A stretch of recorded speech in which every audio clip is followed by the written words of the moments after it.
Yo, what's good, people? Welcome back to another Deep Tempo podcast, your show dedicated to showcasing you the latest and greatest in the dubstep /140 scene.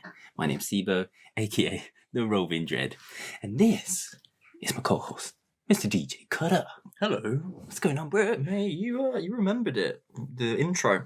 I did, yeah. Sort of. I thought you were always gonna kind of I thought you were gonna change it like every time. Right? I thought it's too different. He's not gonna remember it, but yeah, I do remember the latest and greatest in the dubstep 140. Because that's what it's about. We don't feature old stuff here. Don't talk about it. And we're going to talk about some classics today. Yeah, it's proper classics, mate. We have to. But yes, big up everyone for tuning in. So we're glad to be back here. Episode 3, starting of season 3, I should say. But yeah, starting out February, new month. February already, bro? I know. January was sick. I love both January shows. First January show. Both January shows. I'm like, did we do 1 or 2? I've just said it's episode 3. Definitely did 2. I will wake up. But it was sick. Didn't plan this, but it just come into my head. 5 tunes of the month. Cutter. Double fire. Double fire, bro. Fire tune. I said plural because it is normally 2. It is normally 2, yeah. But yeah, for double fire on 786 recordings. Yep. On the DXXXXXD. On the DK track. But that was a big one. That was our favourite. Let us know what was your favourite release or track of January. Comment down below, people. I think most people picked that one. Yeah, I think there was some contenders on there. Distance 808 Snake for me. That was good. Almost. Maybe Hijinks as well. Yes, of course. Addict. Mm-hmm. Or Venom. To be honest, we featured Addict, but both Fire. And there was one more, and it's escaping me right now. But let us know either way. What was your favourite, man? As we get into February, we're kicking off. Not messing about, bro. No. Plenty of tunes to get into. We've just had an incredible Bandcamp day. It was a good one. It was a good one, man. It was probably, bro, my favourite since. I would say the first one was amazing because obviously everyone was hopping on, but like the first, and I feel like the third and the fourth one, like since then, I've enjoyed the Bandcamp. So there's been lots going out, but just looking across the board, yesterday's first, it was incredible. We'll get into that more in a minute. Other things that have been happening across the Deep Tempo family. We had a guest mix go out. Yeah, we did. Kilbourne did it. He killed it. Kilbourne killed it. But yes, big up, brother. He did it. That one was in the works for a little while. We had a little conversation. I forgot pre-Christmas. We were stacked up with a few leading up to the new year. And of course, we just wanted a refresh, a new start, and so he got back in touch and hooked that one up. Definitely go check it out. Worth vibes. But it's about an hour 15. Yeah, it's an hour 15. Just went a little bit longer than usual, but we don't. Yeah, as long as sort of 45 minutes. Someone's a couple of done 2 hours, didn't they? Or an hour and a half. Yeah, I always say, for as long as it's 30 minutes minimum, go as long as you want. Yeah, we've got SoundCloud. I like at least 45 minutes for a mix. Yeah. 45. Personally, that's what I did for my one, didn't it? 45. Yeah, unless you're doing obviously if you're doing a short. Yeah, people are doing a short radio feature or something where they've got multiple people on there. But usually, for these kind of setups, 45 minutes is nice. We've got more coming as well. I'm not sure when. We've got some lined up, but just as when people can hook those up. Depending on what's going on in the world, but definitely go check that one out. Of course, we had the Hi-Fi one out before that, and also by the time you see this episode, Pull Up will be out. Yeah, man. Our favourite mixes from January. There's some sick ones. I don't think I listened to too many, Yeah, obviously, how I get down at work. I just got that stuff on all day, every day. There's some incredible ones. I will link that down below. Our favourite mixes, radio shows of January. Let us know yours. What were your favourites? If you put out radio shows or mixes, just send us a link, drop us a little DM on the socials, and I will try and listen to those throughout February and see if you get in the next one, man. Yeah, man. But yeah, we had a little break from that in December. We were going to put something together, but there was a lot happening over the Christmas period. Yeah. Getting ready for the new year, so we're coming back with those big and fast. Also, bro, before we get into Bandcamp and then talking about tunes for the rest of the show, we there was a big moment, man, for the scene in general, and none other than this Don Dada right here. For those of you listening, not watching on YouTube, I'm holding up the February edition of DJ Mag, in which our boy Mala is our boy. I don't mean like ours, but I mean the scene in general. Boy, Our Donny. I don't know why I'm putting it down. I'm going to still hold it. Yeah, he's on the front cover of it. Mala, the evolution of a dubstep original. This obviously seen this get posted about, a lot of people talking about it, sharing it on the socials. I just instantly copied it from the DJ Mag website. I would probably, under normal circumstances, just pop into like, go work in like Cafe Nero for the afternoon and pop in W.H. Smith or something, just pick it up in person. But because of COVID times, I just bought it off the website. And do you know what? It's so worth getting. I haven't even read the rest of the mag yet. I purely have picked it up, bought it, and found the time to read this in the last couple of days. It's not that long, man. It's a good feature. It's like 5-6 pages, double-sided pages. But it's really interesting to just hear his point of view from the scene. I think how the evolution of it goes into in depth about talking about it, dealing with COVID, about progressing as a producer himself. Lots in there, man. Definitely worth going checking out. Buy it. Go support our boy.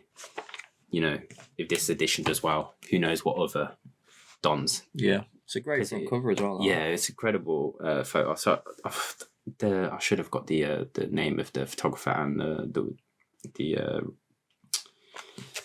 woman. I forgot her name, who actually wrote the words, wrote the piece and did the interview with him. He talks, a lot about just, all those Dons, they've all grown up, like from a young age with this scene.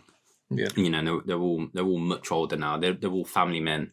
Yeah, they've got kids, got families. He talks about coaching his son's football team in there. I didn't even know he had sons. I know he's got 2 kids or 3 kids. Really? He's got 2 or 3. I don't know how many. He's not massively public about his personal life. I think a lot of people don't want to be that way. There's no real. I don't think there's any desire for people to want to know every moment. I'm sure there are big fans who would follow. There are personalities online who would share their entire. Yeah. But there are those who are online who just, it's about the music, it's about the works, and that's it. And their personal life is a personal life. And he spoke about using these like lockdown times, COVID, and why like not getting involved in like streams and that kind of stuff. He's just using it to maximize time with family and to work on music. Okay, sick. And I think a lot of artists, in fact, I heard them talk about it in the was it Pirate Copy with Pokes? Just talking about all those level of DJs, those guys who are on tour constantly on the road. They don't have as much time to make music like they used to. It's more about them bringing through the younger producers and showcasing their unreleased stuff. So definitely worth going and checking, copying that, reading it. I think you can buy a digital copy if you don't want to wait for the physical. Yeah, more. I think you can get like a PDF version of it or something like that, or in like an ebook. Oh, definitely. Version of it. What is it, like £3? I'm not. Yeah, maybe. I'm not sure for the digi. For the actual magazine, you're looking at like £6 or £7, something like that. Which I think there's a lot in there. There's also they've started a new series which is Meet the MCs, and D-Double's featured in it. Along with a bunch of other sick ones. I haven't read that section yet, so I'm looking forward to getting to that in this edition. Yeah. But I think that's going to be a series in the next mags. But yeah, big up DJ Mag for featuring, one of our own. Yeah, it's good stuff. And I think it kind of shows, for me personally, I think that the scene's in such a great place, man. Yeah. When's the last time, it's a big publication, big audience within the industry itself. And I don't feel like within the industry, when you look at other platforms, people writing words about dubstep and our scene, there isn't really a lot. No. Everyone who's writing stuff and putting in the works for our scene are within it. When you think about the words, Honey and Bass, Deep State Audio, I shouldn't have started naming names because I'm going to forget people, but like all the YouTube pages who are featuring, a lot of the mags, a lot of the bigger publications, they're not really featuring much in our scene. And dubstep grime getting a lot of love, house getting like all the drum bass. Our scene has not been getting a lot of love, so it would be interesting to see what comes of this in the magazine. And big up Mala anyway, and everything he's doing via Deep Medi. Yeah, hopefully it brings more people to the magazine as well in our scene to learn about. That's something. Yeah, just learning about it. Yeah, backdating. I'm interested to read it now that you said all that. Mate, you can absolutely borrow them. Yeah, have a read through if you want. Just look after it. I'll put it price per possession. It's mint. I'll frame it. Going on like it's like one of a kind. But yeah, we should. If we had a shelf or something, I'd just stick it up there for the show, man. But I'd like to change the setup. One day, post-COVID, we'll think of all of that. But yes, definitely go check that out, guys. That's sick, man. One of the Dons, and talking of Dons, man, I mentioned the Bandcamp Day. The music that came out on Bandcamp Day has been incredible. We're not covering it all. No. But just went like a splatter of names, like the kind of like stuff you must go check out. Like you have to go check out. And we're only mentioning ones here that we aren't featuring because we are featuring a couple. Yeah, I mean, there's one or two. Yeah. Featuring. Distance is one, so that was the one where he made the tunes back when he made Demons. My Demons album, which was like what 2007 or something. Yeah, it was 07. Yeah, or 07. Yeah, 2007. Because we actually went on that like 2 episodes ago. Remember I mentioned Distance, and I went on to that one of the tracks. Night Vision. I love. I think it was 2007. Yeah, it was. There were so many good albums that year. One of my favorite, like 07 was like. 07, 08, 09 albums, incredible amongst like all the competitions. But yeah, he made all those tracks around then. My favorite, Rude Stepper.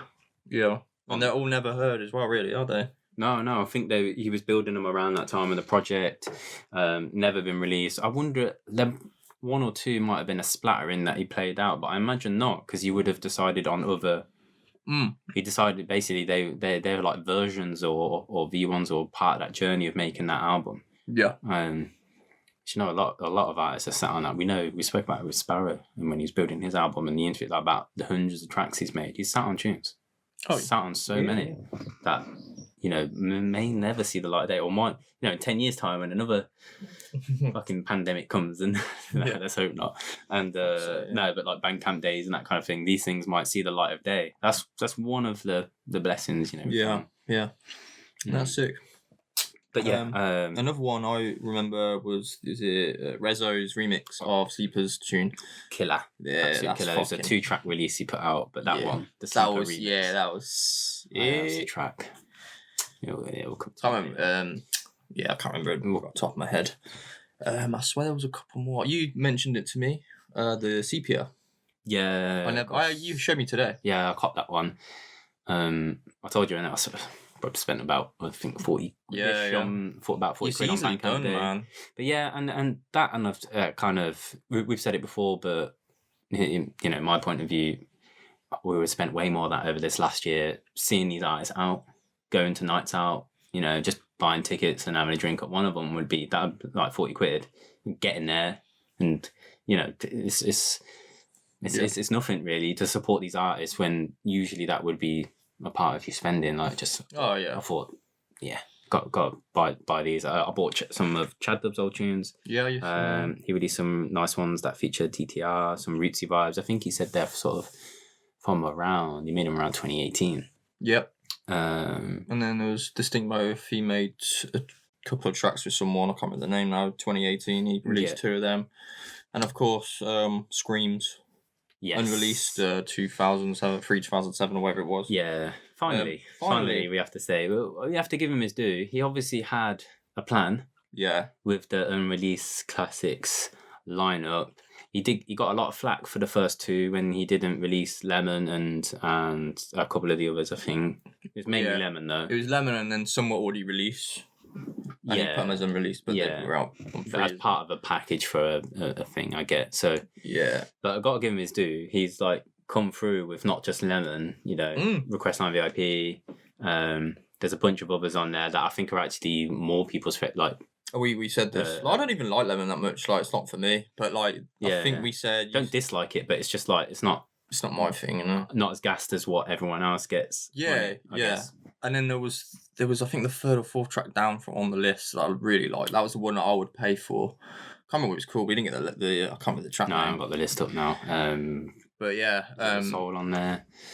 There was some those tracks, but there's probably a good 3 or 4 on that that I really liked. There we go. I think it was So you liked The Soul, didn't you? Yeah. And I think I like Dark Side of Life. Yeah. That was it. Yeah.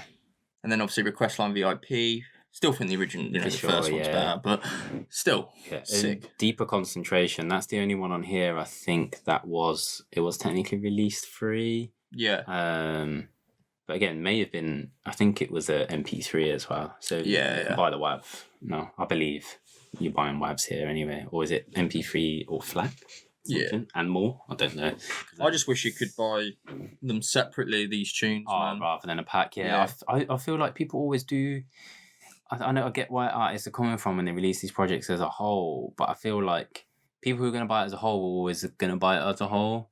And what you're doing by not letting people buy them individually is putting them off from giving you any money at all. True. It's almost like you're turning down a bit of money for those who, especially if people are tight cash and trying to support a lot of artists on Bandcamp Day, like a tenner. That's the thing. Could be like a massive part of your budget. If you're like, I've only got, I'm going to try and support my favourite artist, but I've got 20 quid. Like, it's still 20 quid, do you know what I mean? Like, especially under lockdown and depending on your circumstances and stuff. That is the problem. It's that, like, if you want to just pay for a couple of tracks, then it's like 1 or 2 quid. But then maybe say you you get through and you're like, actually, I like most of these. I'll just buy them all now. But when it comes to like you said, the budget. If you can pay a couple of quid to someone and then your basket's up to about 25 quid and then you're like, oh, maybe I want to get this one from Scream, but it's like, oh, I've got to pay a tenner to get it. Mm-hmm. It's like, no, I'll probably leave it then. Yeah. That's the thing. So that's it. I mean, I've done it in the past with some of the other tunes.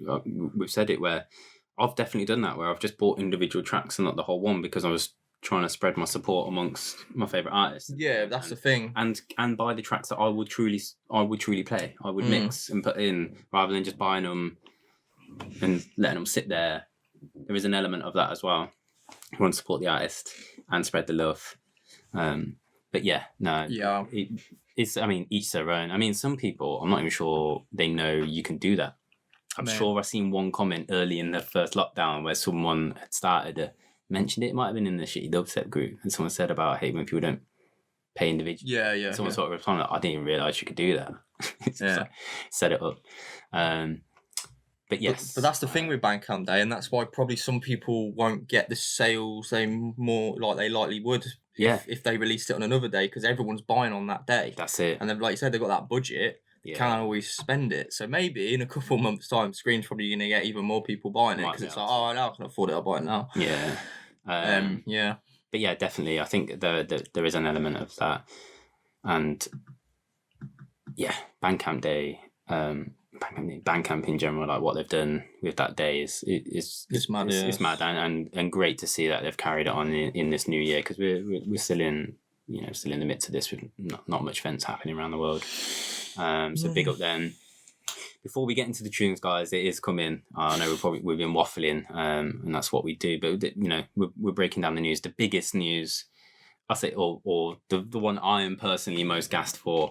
I can't say the biggest news, but I'm personally gassed for, other than what we're featuring today, was the news that Plastician's album, Beg to Differ, is getting the vinyl treatment. And it was meant to drop on Friday. Yeah.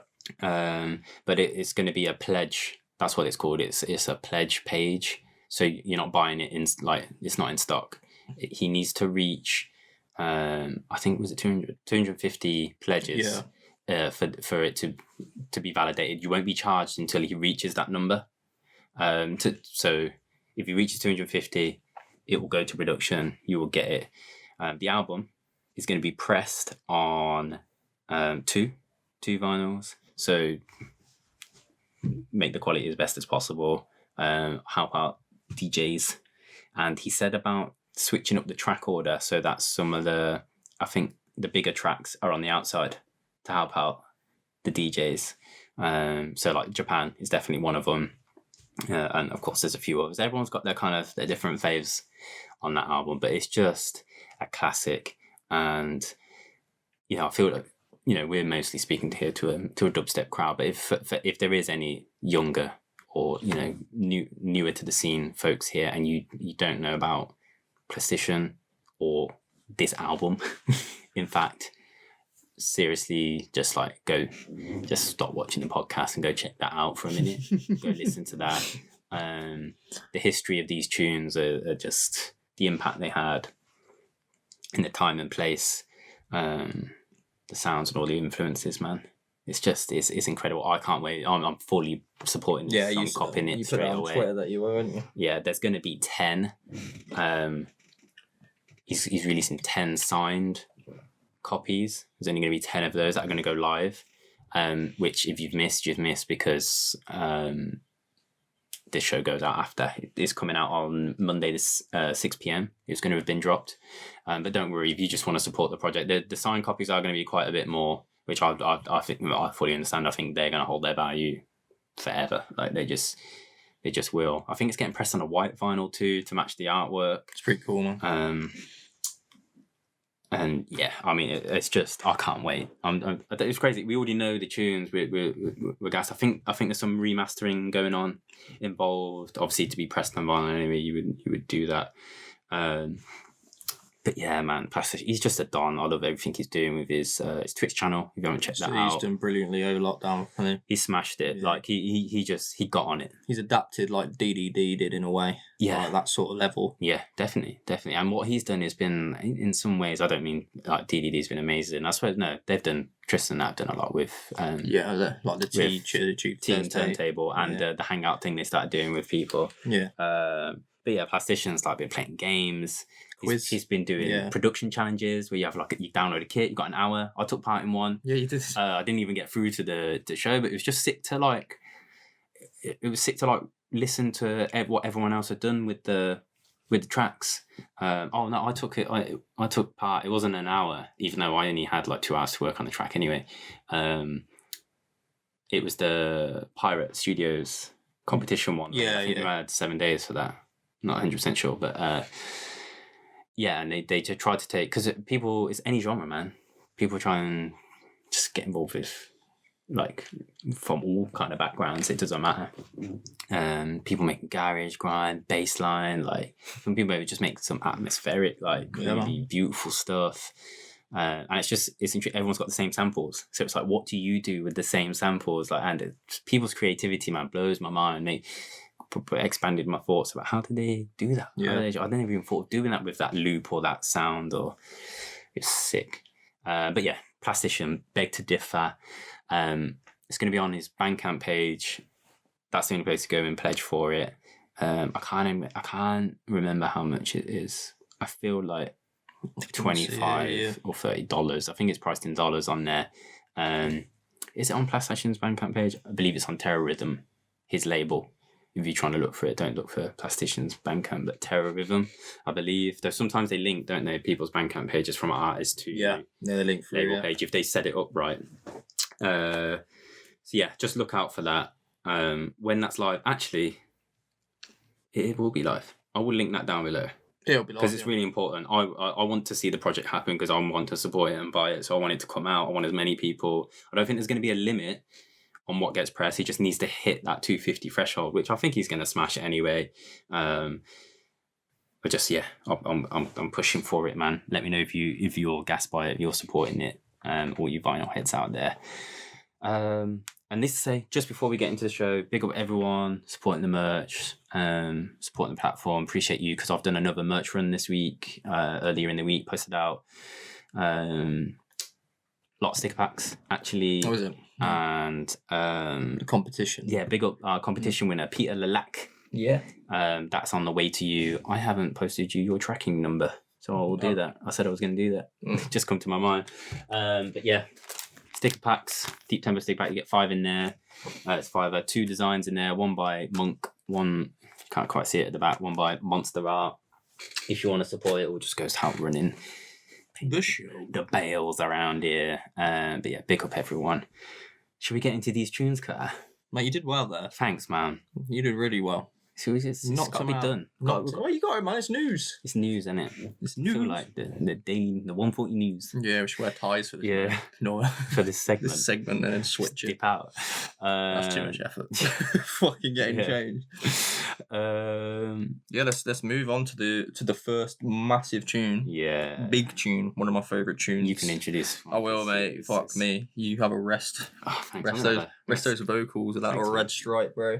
Oh yeah, by the way, I'm drinking just, a slight Alska Nordic berries. Classic. Vegan friendly. Nice. Are you vegan, are you? Yeah, man.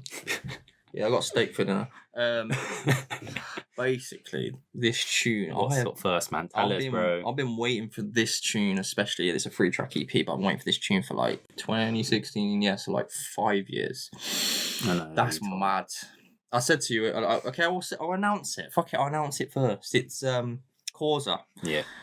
Causa, and it's on New Moon, and it's out on 19th February. And the tune I'm talking about, and the one we're going to play today, is Ampire. Some of you may know this tune. Booker's Finest played this tune in his boiler room 2016.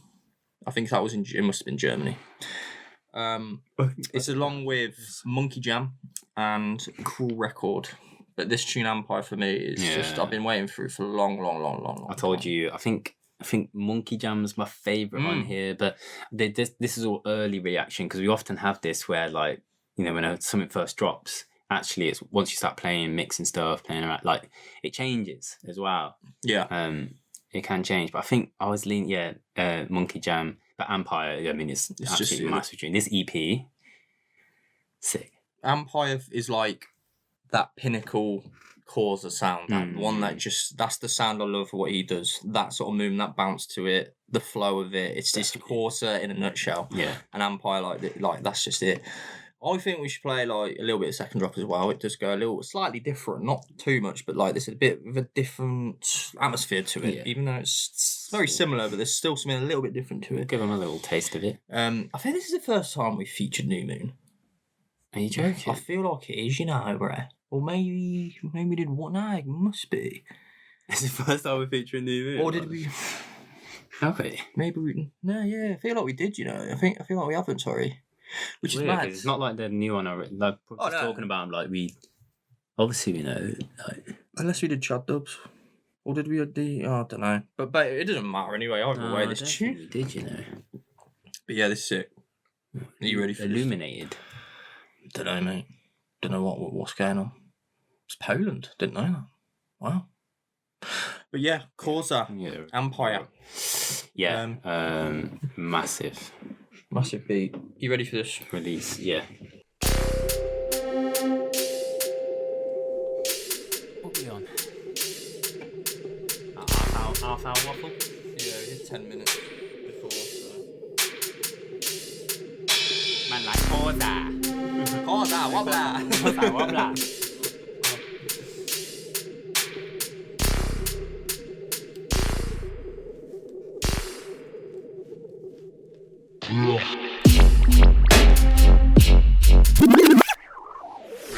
Coming early with the wheel. I didn't even wheel up last time ever, last episode. Well, it's because it's 3 hours anyway. But this time, we got to.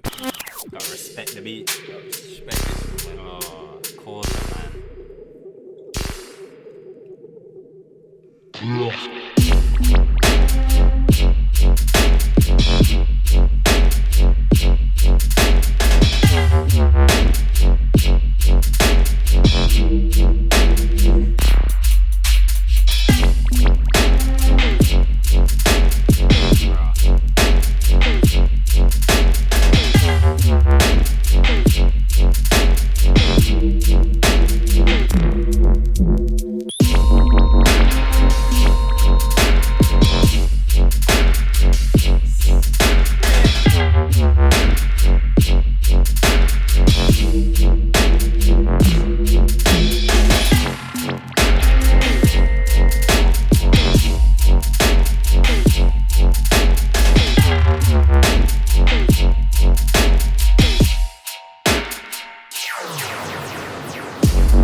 taste of that limp.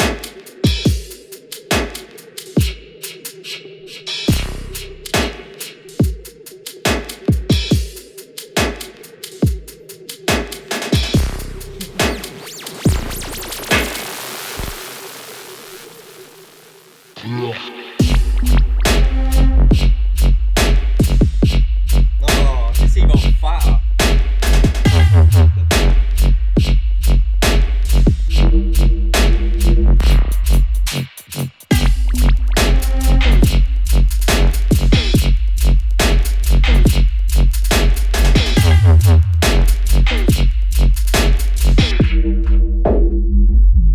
Bruh.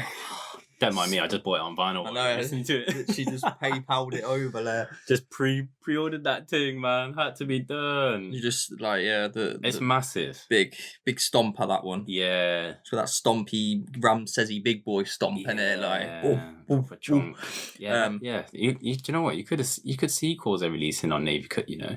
Oh yeah. That is, they've got the what do you call it? The bounce, the chunky bounce. Yeah, that's the chunky bounce right there. I like how he did that second drop as well. Like, Yeah. I do love how it's just, I don't even know how to explain it. It's just like, it's not even like better than the first. It's just a little it's bit a little different. fatter, but like there's something else that the first has that the second doesn't. But the second has something that the first doesn't. Yeah. Makes them so equally both like sick. I'd much prefer. I like it when an artist makes the second drop that little bit different.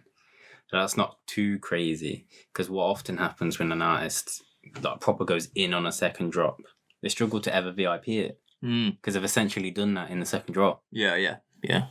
So you want that's what you want. It's different. It's like, but you could imagine Ampire VIP. I imagine there must be one out there. Might be, yeah. The fact he's held on to this for this long. I never thought this was coming, man. Ever. Yeah, I remember you saying. Someone had it on YouTube. It was on YouTube. I don't know who put it on there. As like, just the first, like, I think it was like the first minute and a half, 2 minutes. Ripped it from something. And yeah, I've listened to it a lot on that. But yeah, the second drop, I never heard that before, so it's a bit nice surprise. It will be good. Good to see what comes of it, man. Causa for me, I think I mentioned this before. It's like whenever he releases, it's one of those artists that excites me every time. He is. Yeah. If I had to, you are always constantly on the pulse of his release. Like when this show, that was the first one you put. Like I got a message about straight up from you. I was so happy when that come in the email, man. Yeah. Like just to listen to it for like what 2-3 weeks before everyone else. Sick. Mad. Like, thank you, Dunman. Love you. Dearly. But no, it is good to be working with them. Oh, absolutely, mate. And they've got such good releases, man. Like you said, they don't put out loads, but when they do, they get the big boys, man. Yeah, so like if you're not familiar with New Moon, then go and look at the back catalogue, because seriously, it's always the Operation drop, Chad Dubs, the most recent ones. They're all just fucking sick. Clips, I believe, are on SoundCloud. I think they are. Monkey Jam. I don't even. I'm not sure it's my favorite. The EP is incredible. Like, I like all the tracks. Vinyls when I really like the whole project. I don't really do it for one tune. Causa. He's quality. Ampire. That one coming out on the 19th of February. New Moon Recordings. You can pre-order the vinyl on Bandcamp right now. I've just done that as we're listening to it. Absolutely fact. Big up Causa. Always coming with the beats, man. The fucking monster tunes. Mate, Bookers, man. Respect. If you get a fucking Causa plate in your bag like that for a while. It's 5 years. Just ammo to draw. 5 years. Well, that's a wicked boiler room as well. It's a bit dead, the party as such. Like, there's not many people there. Yeah, I think, to be honest, this is my personal opinion, there's a lot of boiler rooms. The crowd aren't always... They're not what you would... They're not necessarily dubstep heads. Like, for that, maybe Bookers was on a lineup without other dubstep producers. Yeah. That's what can happen, innit? Yeah. Whereas I think of late, when they do these like sort of more focused scene stuff, but then to be honest, most of the boiler rooms I watch are somewhat related to our scene. You know what I mean? If it's not just maybe some drum bass as well, I would listen to. Yeah. some, not all of it. Yeah. Very particular about my tastes in that. But I tell you what, I have been. This is a bit off topic a little bit, but I have been really loving the Alex Perez style of drum and bass, like that sort of. Yeah, his stuff. Like And with Shades 1985 as well. Shade. Yeah. Like that. No, I don't really fuck with drum bass, but when I listened to like I watched his what's it called? Key Push the other day. Just little clips of it. And he started with 40. He brought in those tunes. I was like, actually, this I could fuck with this a bit. I do wonder how much. I don't know if I could. I don't think you'd be much into like even my oldest. Like I've never really. You haven't spun drum and bass, my vinyls, and you've not had that setup while we've been doing gone through this whole journey, have we, bro? Nah. You hear me pull out some of the all the 90s stuff, all Moving Shadow, Intense Records, all that stuff. I'd love to go through it. And we can do, when this lockdown's over, we can go James's. Yeah, and when we've gone Outlook, like if I've gone on I went on like the Metalheads boat party, like it's just like me, Dan and Robin, like you and yeah, I went on the... You're not going to miss some 140 stuff to go and do that. Yeah, so... Nah, man. Yeah, around next Outlook, man, I'm hitting everything. Yeah. Well, I don't think we'll be, because of the nature of what we do, we can't afford to miss any of the dub set, can we? Nah. Or 140. Like, but I'm not going to, even as much as I might love, like, some of the older drum and bass. I would like to do, like, a 12, like, if they still do it in this format, is the 12 midday, like, reggae dubby. Oh, yeah. That's what I like always to do. Sound system. Yeah, of course. With Mungos and that. Even though, like, they don't get, like, packed. Like, no, that's a good, though. That's what I like about them, that's kind of good, though, isn't it? Like, when a, like, really intimate vibes, like some of the boat parties, or just, like, some of the stages, like, when you go, it's just not ram, like, it feels more intimate, man. It's just kind of weird, because you basically just, like, stood next to fucking dudes, just, like, while they're doing their thing. Yeah. In those environments, anyway, compared to like the other set, like the crowded stuff, because if you go to like a sound system dance, it's pretty normal. They might, probably just have a bit of fencing or something just blocking off the system, so people respect it, respect the boundaries. But yeah, man, Causa, New Moon, brilliant producer. Definitely. Check out New Moon's back catalogue. Don't sleep on that, guys. And drop Causa a follow if you do not. Feel blessed to have seen Causa live, man. It's not very often you get to see him. No. Not in the UK. Mate, I can't. Hopefully, when lockdown, we're all. I say that we don't know what the fuck's happening. But let's not talk about that. Yes, New Moon, Causa, Ampire. Check out the rest. Moving on. To another Don. I was like, I just can't fanboy anymore if I tried. But we talked about Bandcamp, talked about some of the biggest drops. Goth-Trad.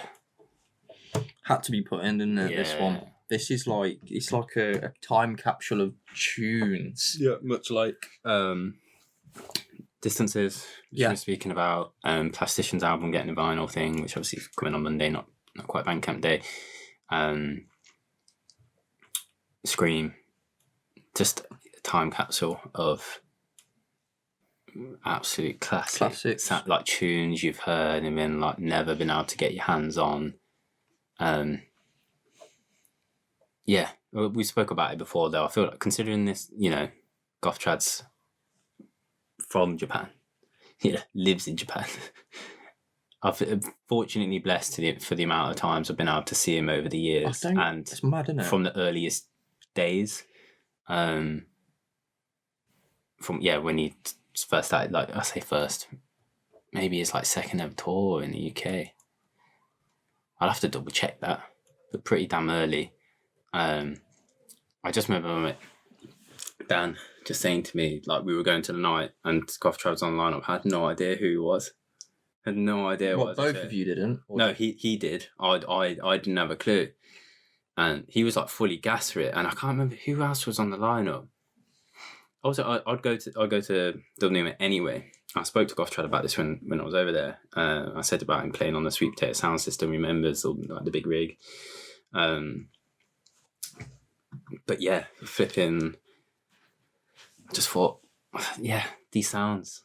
You never thought you were getting these. Like, you thought they were lost. Like, a lot of these tunes that you heard from back then, you forget you somewhat forget they existed until you see them again live. And you know, when I was over there and he's pulling out vinyls, I'm like, I can't fucking heard this in time. Yeah. Or like I've never heard this. You might have just missed it. Maybe it was on Pokes and what's that Boom Noise like on the show back in back in the day.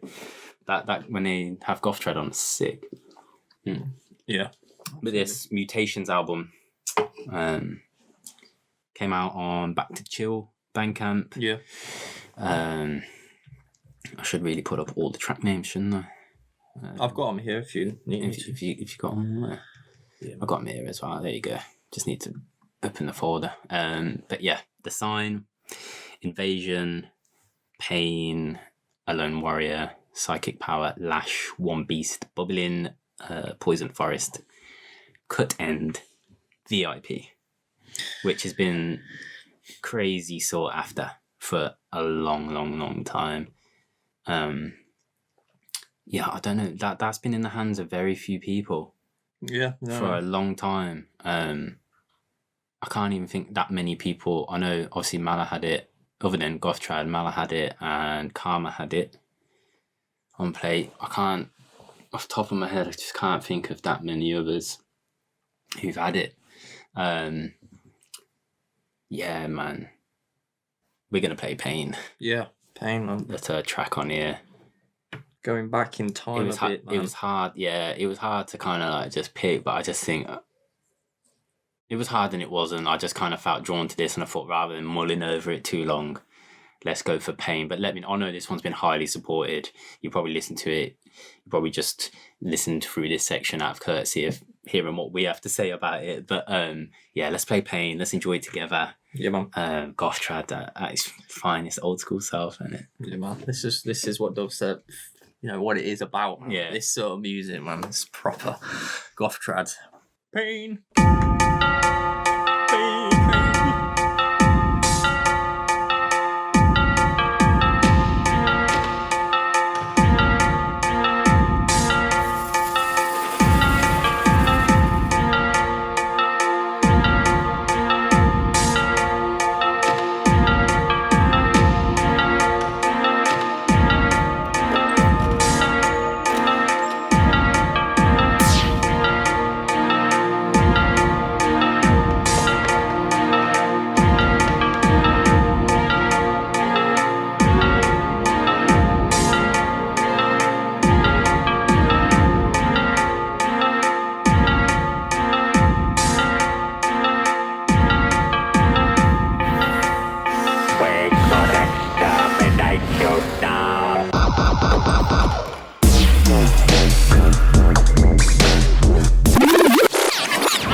Coming in hot. The thing is, it's 2 pulls in a row, man. Mate, I don't give a shit. It's fucking hard, mate. This is dubstep. This is what dubstep is. This is what dubstep was, and this is what dubstep will be. Yes.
I can't go.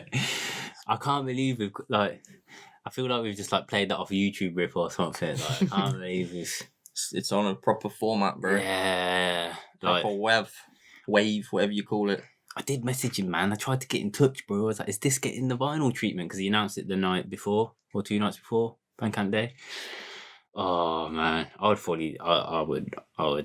This could easily get fucking maybe better people on this for a vinyl, man. Yeah, like people will pay. Yeah, I mean, it's highly. You can see on Bandcamp just like massively supported. God, yeah.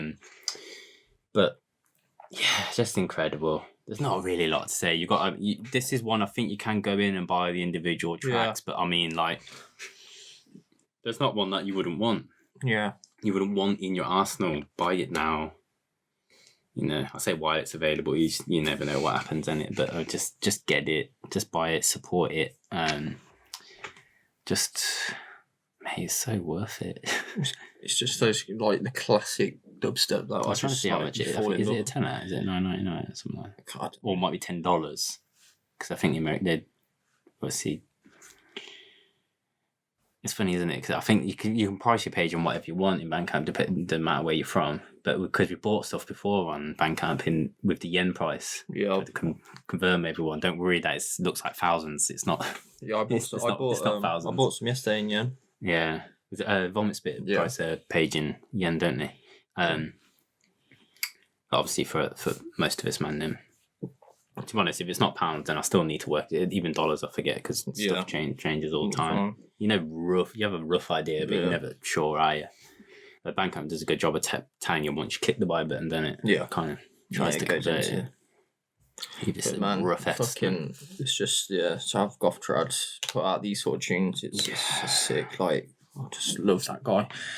He's like, he's like basically like one of the originals to a point. Obviously, he wasn't here. He wasn't doing it with Hatcher and stuff at the beginning because he didn't know what it was. And then he just came up really early though. Like, yeah. Well, I think it's just for a lot of us that like caught onto the scene when we did. I suppose like we weren't around. We were too young to be raving in 2005.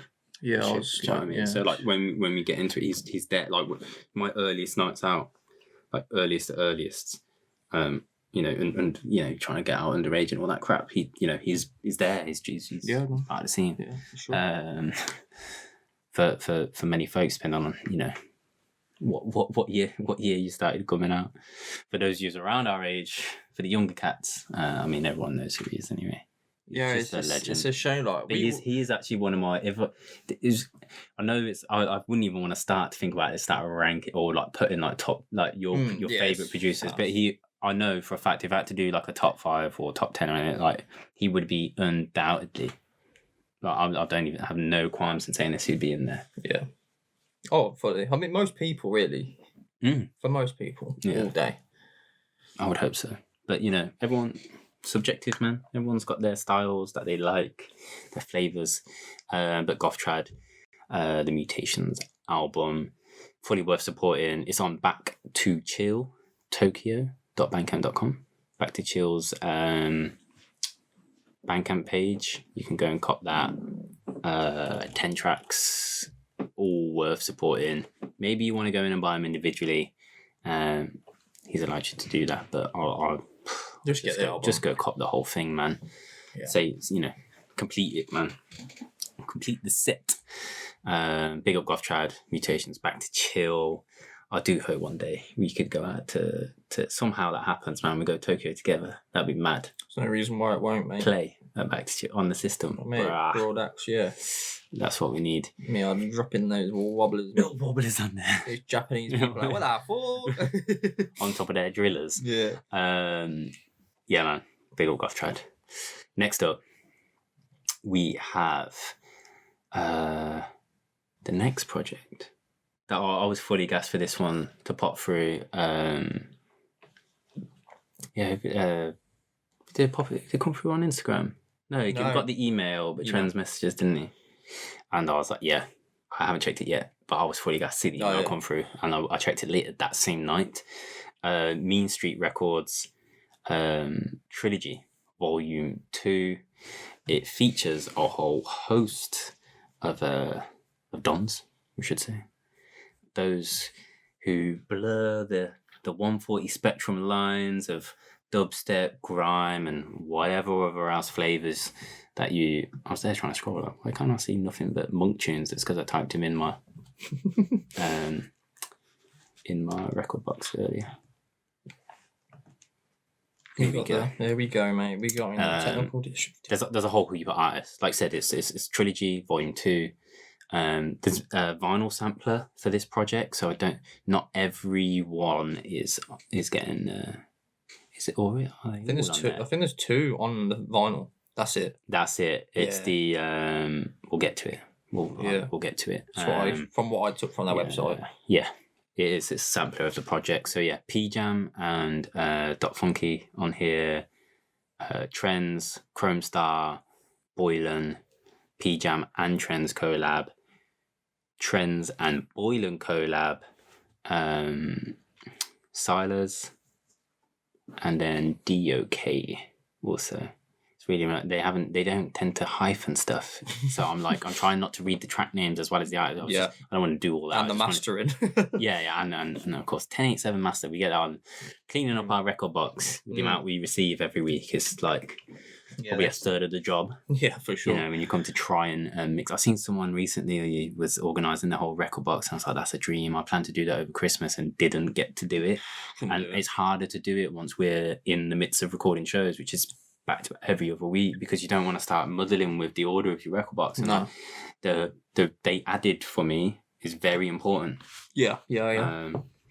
And not just, I don't, if I don't drag everything into it, there's some tunes that we would feature that I know for a fact I would never mix. Yeah. I would never put in a if I was to mix myself. So if we were to go back to back, I think obviously that would broaden the spectrum. But that's just style. That's nothing to do. That doesn't mean I don't love or appreciate tunes or would skank out to them. I wouldn't mix. I don't think they would be at the forefront of my mind to mix. So I don't want them in record box because I want that as minimal as possible. I want USBs to be clean. I don't want to be scrolling for fucking 10 hours. But Mean Streets. What are we going for? These guys just Trends, man, killing it. What did we decide? I was leaning towards Sideiron. Trends and Boylan's. Yeah, you were going for that one. I really like the Chrome Star. But we'll go with Trends and Boylan, man. We haven't featured them for a while. Yeah. So Chrome Star, Dancehall, big track as well. Tune, man. Big up Vinyl Vigilance. I seen him posting a story about that. Obviously, he's him and Chrome Star are tight anyway. Obviously, he released Mischief on there. But he was talking about the track Dancehall on this one, giving this project some love. But it's sick. Like the sounds in here, man. Like the kind of, like I said, the lines they blur in terms of just the sound. It's like they've got that whole own thing going on. Do you know what I mean? Which is kind of, it's weird. I don't know how to explain it. I haven't thought about it long enough to articulate it properly. But the whole project? No, but Mean Streets in general, like what they're putting out. Yeah. Oh yeah, I get you. It's something else. Wasn't Trends on? He was on Youngster's Fold live stream. Yeah, sick. So. Yeah, so sick. Check that out if you don't. Fold London YouTube page. They're kind of filming this funny sort of interesting. It's like an old school lift, isn't it? Like a really. Yeah, it looks like it's like a part of a club or something, like a back room kind of thing, or Like it looks like the kind of lift that we would have in a club, like down to the cellar, where you get you stock up the fridges and that. Yeah. But yeah, who knows? It's a funky setup. Obviously, N-Type was on that same. Yeah. That was the same night that Friday was on, because N-Type did both. N-Type was repping Deep Tempo hoodie. Correct. Legend. But yeah, Trends, I think kicked off that whole second. Did he kick it off? I think so. Sick. Just go check that out as well after this show. If I remember, I'll link it down below. Trends and Boylan. See if you recognise the sample here. Let's go.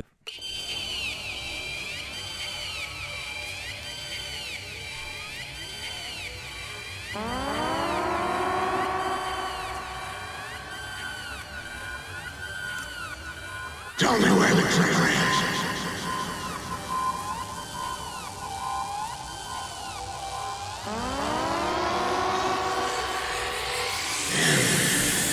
You have my permission to die.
Just really fucking heavy industrial sound. Yeah. They've got a lot of tunes like this in this sort of vein. Though this is their sort of main style. The ones, the big bangers they bring out in the clubs and stuff. Definitely. Those style.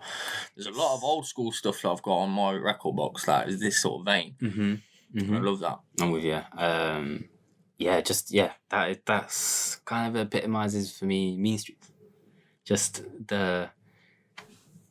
I mean, you drop that in a set. You instantly know they ain't come to play. No. It means fucking business. Yeah, business every time. And it just, it's unrelentless power and hits you. We've talked about Boylan's production before. Yeah. And with his album and the tunes on there on Nominee. Which of course he did some sick breakdowns on like Facebook Lives, chats with Nerve and Nominee on there, man. Definitely worth digging those out if you haven't checked them out and you're interested in production, hearing his aspect of things. But yeah, this link up, Trends and Boylan, sick. The track Sideiron, I had to double check, didn't I, pre-show, like try and remember the reference. Obviously you'll recognise the sample from Kill Bill. It's actually, I think the track's Ironside, but the track is actually being Tarantino, is sampled from an old 60s series, or was it a film? Series, I think. Ironside. And so, yeah, Sideiron. That's the sample, that's the tune. Heavy, but worth checking out the other tracks for sure. Like, don't sleep on this project. That Chrome Star one's sick, man. Yeah, Dancehall is a banger. And that's on the vinyl sampler for you vinyl heads. The Chrome Star Dancehall one is, as well as the P.A.B and DOK collab, Funky Nando's is on there too. So yeah, Mean Streets 17, Volume 2. Go check that out.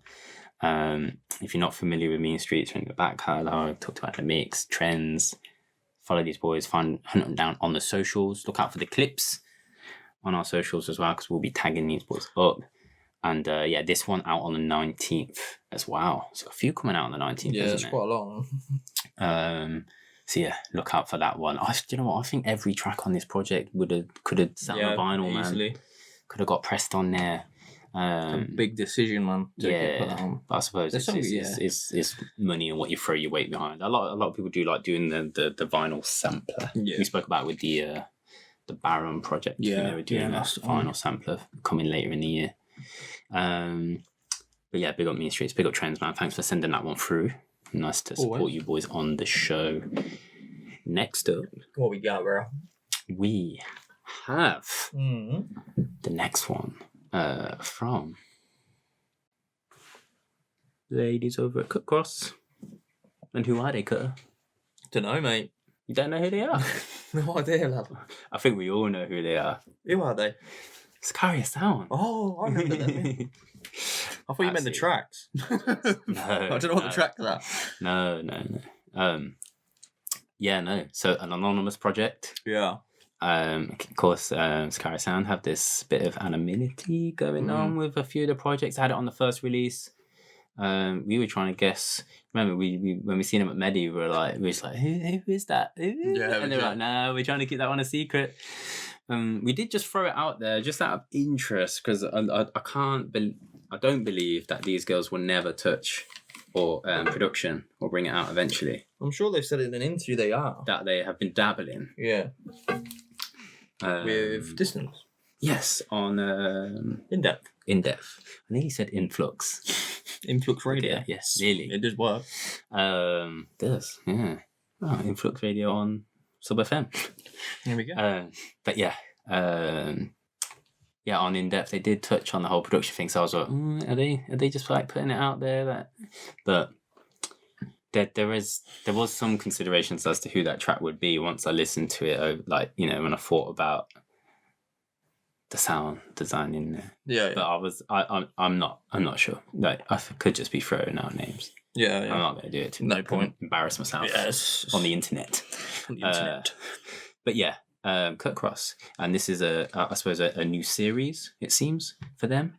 Yeah. And we've talked about it, and you mentioned it earlier. Kurt. This might actually be your favourite so far from them. Yeah, I really like this one. I mean, we love what they put out so far, but I mean, this one is labelled Offcuts and sort of positioned and described as inspired by the B-sides of releases, those not quite making it on other projects. Yeah. So maybe the tracks that they love, that they would definitely you would mix with, you would play out, you would enjoy. Maybe they're transitional pieces. They're still sick, depending on what vibe you're going on for. Yeah. But clearly these tunes they've had, but not found a home, or maybe they were part of projects for these producers on other labels that like kind of got dropped off, or they chose other ones, and it's interesting to think about how it's thought. But I certainly love these tracks. Yeah, they're good tracks, man. So we have the track names, but we don't have the artist names, even though they have given us an X for each letter of those. So there can be some, you can confer. There's one here with just 3 X's. Which just pull it down a bit, doesn't it, as to who they might be, if that's even right. Yeah, they might just be throwing you. 1 X could be 2 letters. Who knows? I don't know. They could have just picked random, maybe, just to sort of mix it up and not make people think it's from one artist and just have 4 X's on it. You'd think that though, but I don't know. You just think it would just be the letters. The letters. Because there is 2 there with the same 6 each. Yeah. So it's nice to sort of hypothesize these. Yeah. Just think about it. Just think, maybe they're trying to trick us a little bit. Who knows? But either way, the sick tunes. I'm not 100% sure which one we agreed we were going for. My favourites were 3 and 4.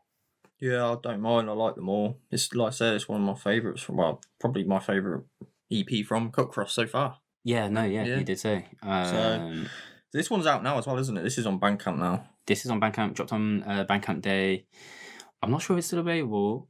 I 100% need to check. I'm pretty sure it's for the whole month. Sicario are also doing have a promo code for the Bandcamp page. Check out their socials. They've definitely put it out on their socials, on Instagram, I definitely see it on the stories. They'll have a post for it. Also Facebook, if that's where you live. They have a promo code. I think it's like 30 for 30.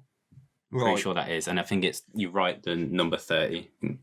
and then number 4, and then 30 again. I'm pretty sure that, but double check, just have a look on their Instagram, you'll find it. And it's 30% off 30 days on all merch and releases across their Bandcamp. So you get a bit of discount there. Maybe you haven't caught the Cutcrosses from before, you know, maybe you slept on them or missed it. The first release was Digi and vinyl. The second release was Digi and a USB with a sick little metal with it like etched, Cutcross etched in. Man.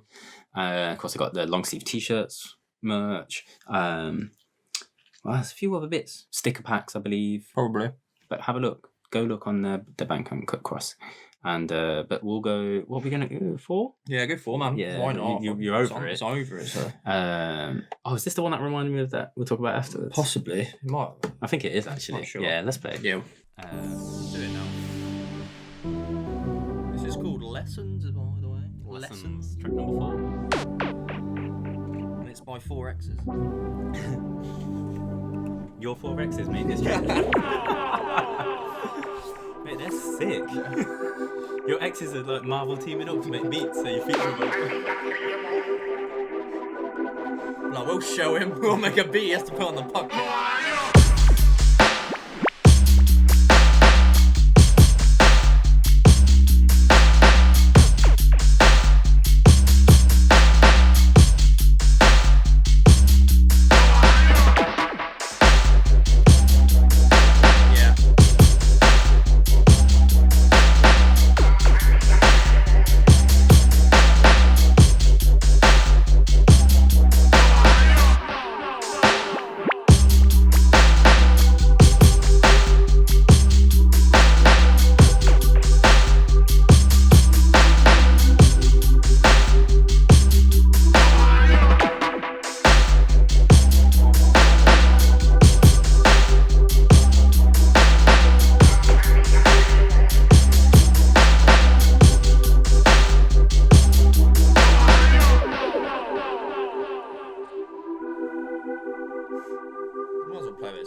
Any ideas who it might be? 4 X's. Who is it? Put it in the comments now if you think you know who it is. Maybe Lucy's done some 140. 4 X's. I have one guess.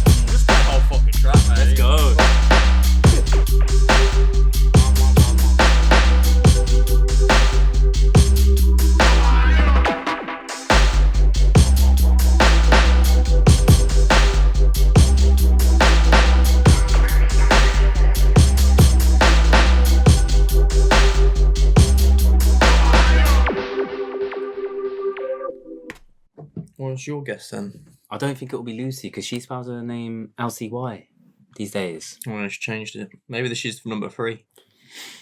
Maybe. Because she was on one. She was on the first one. So it could be like ones from those. Like it doesn't completely 100% sit well with me, but I do think it could be Juke. Juke. Do you think? Yeah. Jook. Could be. Don't know. I don't know. It's hard, man. Like, don't know. It's not like a sound that I think that's definitely them. Like if it was Booker's Finest, I know straight away. That's more to do with no, it's everything. But arrangement is like the first thing. Like I could look at a waveform and think that's Booker's Finest tune. Probably not, but I mean, I do. Yeah. But the Cutcross is so over the spectrum. Like, it could be anyone. Like they're everywhere. Like they've got the grimy side of stuff. They've got the dubsteppy stuff, and then they've got like other bits and bobs. Yeah. 130 probably. So yeah, it's. I don't know. I don't know. Probably way off. They're probably laughing. Yeah. I mean, whoever knows, probably people whoever the artist is, he knows it is probably laughing at that guess. But I don't know. Something I was like, I think it could be him. I don't know. But I still have to say I had to throw Jook in there because I know that's just how we jock somebody up from the first episode. First. Fucking hell. Fly Nimbus. 2000. Big tune. But yeah, Cutcross. It doesn't matter who it is, really, does it? No, it's just like, still sick. Yeah. Go check out these tracks. Like I said, I think 3 and 4 were edging it for me. That one, Lessons and Good Night's Sleep. But I mean, a wholesome all-round project anyway. Inspired by B-sides. The other ones, Hail and Good Night's Sleep. Let us know what your favourite is, what you copying. Who do you think they are? Are there any of the tracks, even not just this one that we played, but do you think you can tell who any of the other ones are? We'd love to know. What's your best guess? Help us out, man. Help us ID these. I need to listen to them again, try and have a little think about who they might be. But yes. You know what? We should do like one day with like a separate video of just some kind of like dubstep themed game. Do you know what I mean? That would be quite funny. What, just like I don't necessarily know what sort of game, but something incorporating dubstep but making it into like a video, which is like a game. I think it'd be quite funny. Quite good. Figure it out. Could do something. Maybe involve the lads, not just us two. Cause maybe the whole bunch of. I don't know how. Something funny. Yeah, I don't know. Something would be funny. Something different, you know. Has anyone played drinking games watching us? Because I know a lot of people would like drink every time we say fuck or when I say yeah. Yeah. Or say it every time you speak. Just what I do. Or every time I say Yeah, I heard that a lot. Every time we sip a beer, you sip beer. We'll be fucked by about 10 seconds. Yeah, especially 2-3 hour shirt. Or take a shot every time we do something that will mess you up. But yes, big up to Sakara Sound Girls doing bits. We kind of shared and pushed out just part of our pull up blog from January. Their Foundation audio takeover. That was fucking incredible. It was Friday. Who's this? So Sakara Sound. Sorry, I didn't. Did you see the stories? I don't even did. Because you were working. It was. I did see something. Yeah. But I found they took over Foundation FM for like, I feel like 6 or 7 hours. I don't know, probably not that long. But they had, they did a couple 15-minute. They started 15 minutes themselves, ended 15 minutes themselves, and they kind of hosted and spoke through a load of guests. So Woven Fawns was on there. Melissa was on there. I did see it. Yeah, of course I saw that. Yeah. I didn't listen but I did see it popping around. But I had a bunch of other artists on there that I wasn't even weren't on my radar yet. Medis was on there though as well. Who I think when we were gonna link up with Unky was gonna have a play when we were gonna link up with them in Bristol. Who was that? Medis. He was going to get her to. He was going to get. Remember him saying in Facebook he was going to get her on, because I think they're homies. When we were going to link up before lockdown things happened. Well, it was like nearly a year ago. Now. Yeah, we can kind of talk about it. We were gonna link up with the Photo Sound Boys in Bristol, and that didn't come together. And Medis was going to be a part of that, I believe. Yeah. Also, who was on there? There was a few others. I apologise. There was a just name off the top of my head. Should have wrote it down. There was a producer, DJ from Korea was on there as well. Who was sick. There was also a Shaman. Yeah, it was like a Shaman War. Yeah, I saw some of these. Got some. I'm going by the Instagram name. I'm picturing it, and there was also there was a DJ. She was from somewhere in the US. I can't remember, but I just followed them because I thought I love that. That's what I love about the whole radio show vibes. And, new people on your radar. That's it. Sort of thing. And good to have a bit of Sky Sound back in our lives because what we're thinking to ourselves, what the hell are we going to do without Rinse FM, the regular Rinse FM show, and still kind of wondering and figuring, contemplating what on earth is next for these. Of course, I'm sure COVID's been tough on them. They were one of those who were similar to Vandal we spoke about. They would get on tour. Yeah, they were in America. Yeah, they were, were on to doing big things for weeks to months in advance. It must be so devastating, really. Yeah, but part of this Foundation FM project, they were doing some lockdown advice, some positivity, some getting through the pandemic. So, yeah. And they said themselves about focusing on the good things that have happened, not the stuff that hasn't happened, which was sick. And definitely worth checking. It's in the Pull Up blog. Again, link down below. Check out all the mixes. I had a deadline on that Friday, and it was just having that on in the background was just vibes. Like I said occasionally, spoke to Melissa very briefly and in our DMs, like just sort of because obviously I tagged them and just shared it. I just wanted on the lead up to it, let our audience know that it's happening, just in case, not that they need any help boosting from us, but just sharing the love. They're sick. It was a good vibe, and yeah, slightly distracting. I need both my hands to code, but had a little gun finger every now and again, just like, oh, yes. Like, oh yeah, I forgot about this one. And yeah, all the ladies, they absolutely smashed it. Yeah, big ups to Carrie-san. Cutcross, Offcuts, Volume 1 is out now. It came out on Bandcamp Day. You can go and support that right now. Next up, we've got Mungk. Wow, Mungk. We got Mungk, bro. Mate, got Mungk. Back in the day, we had some Mungk dubs. We had some dubs. One of these was Kuji. Is it Kuji? Is that how you pronounce it? Yeah, Kuji. We also had the one we're going to play, yeah. And it's now on Duploc. What a home for it as well, because it is a beautiful tune, man. Kuji is sick. That one you can check out on Duploc's YouTube page. That's the one he's featured from it so far. The Kuji one, yeah? Yeah. And it is my favourite too. It is my favourite. Yeah. Just... Who else's favourite is it, Charlie? It's my mother's, man.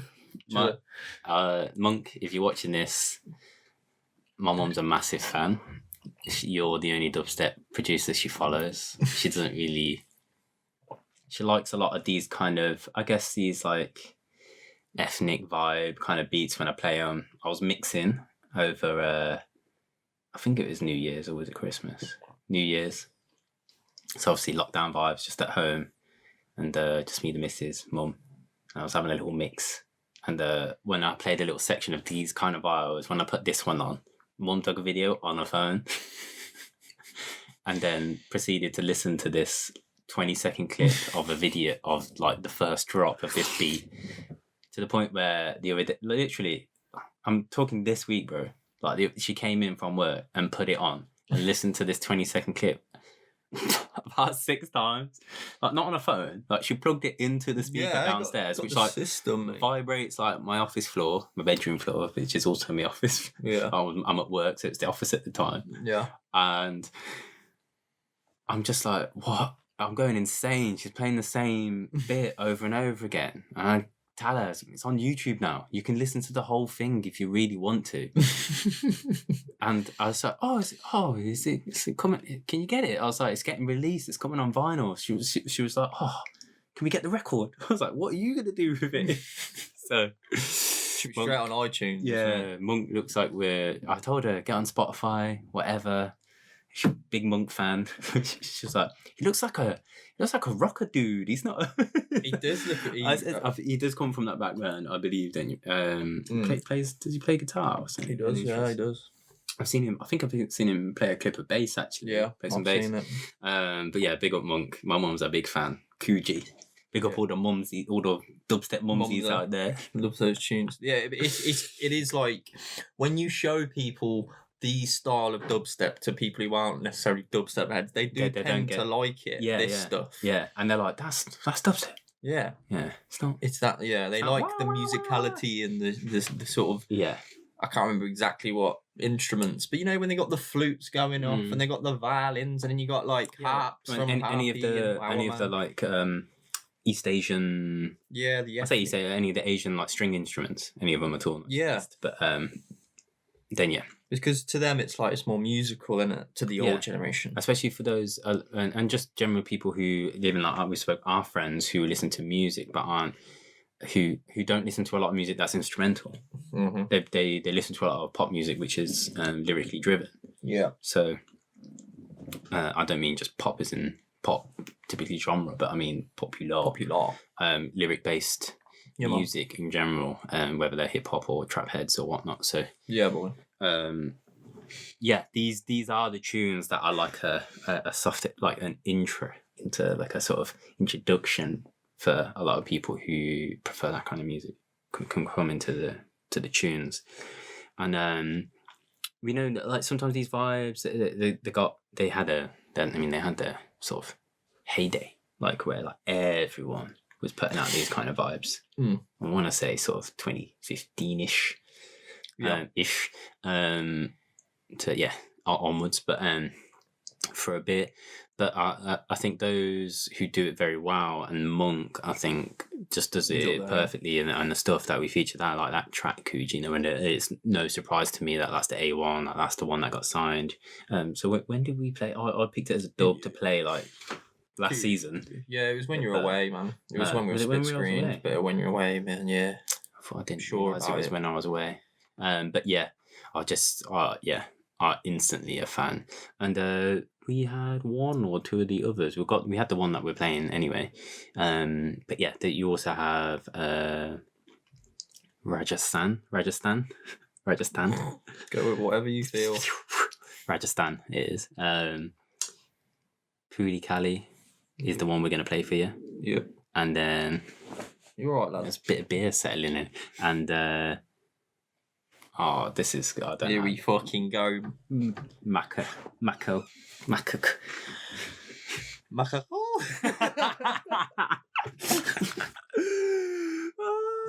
Tell you what now, mate. That isn't far off. Macaco. Mate, are you for real? Macaco. You reckon that's real? Yeah, mate. Macaco, mate. All fucking day. If that isn't macaco, I'll eat tuna. Don't like it. Macaque. Fuck off. But it's almost about like Macaque yeah, it is actually. The producer. Well, he's M-A-K-A-K. Yeah, but it says Macaque there. Oh, so it's not macaque. Well, it is now. Fucking macaque.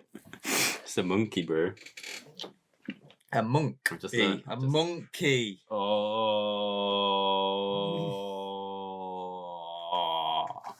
Just loads. Whoa. It's a monkey, mate. It's a monkey. Mungk. Key. Okay. Sick. There we go. I think that might be to do with some samples that are in there. But we're going to play the B1, Puli for you. Mungk, I feel like he's kind of put that out there a bit on the social. And I feel like he had a lot of momentum pre-lockdown. Tune-wise, releases, the music he was putting on. I think maybe getting a few bookings and gigs and radio play and all that kind of stuff. And lockdown happened, and I think he's not the only one, but there's a few of them who have been in that position who I feel like, have been done dirty like by the timing of it, And I just hope everything he's doing with Sound System Culture, the compilation we featured on the last show, and now I just hope we still massively respect what his output and his outreach. And I think I've said this, somewhat privately to a couple producers when we've spoke on the off, and they've said, I've been slack and all of that. I've been like, dude, you can't be harsh on yourself in these times, man. If you make one track during this time, like 2 track, an EP, whatever. If you just like get down to try and make something, even if it doesn't work out, like it's just the act, it's the process. Just get down and do it. Something will come out eventually. And like I said, these ones we've had a little while, like at least a year. Yeah, a couple of them. And just glad to see Duploc pick these up, man. Great label, man. I bet he's buzzing with this release. And getting the vinyl treatment. The art as well. Like, it's just sick to get that fucking Duploc out. The new branding for this year as well. And of course following all the other dons who've just been released, and we featured the Distance one. Yeah. But check this one. Like I said, we featured Kuji in a previous show. So we're gonna go for Puli. Yeah, boy. Let's go. Monkey.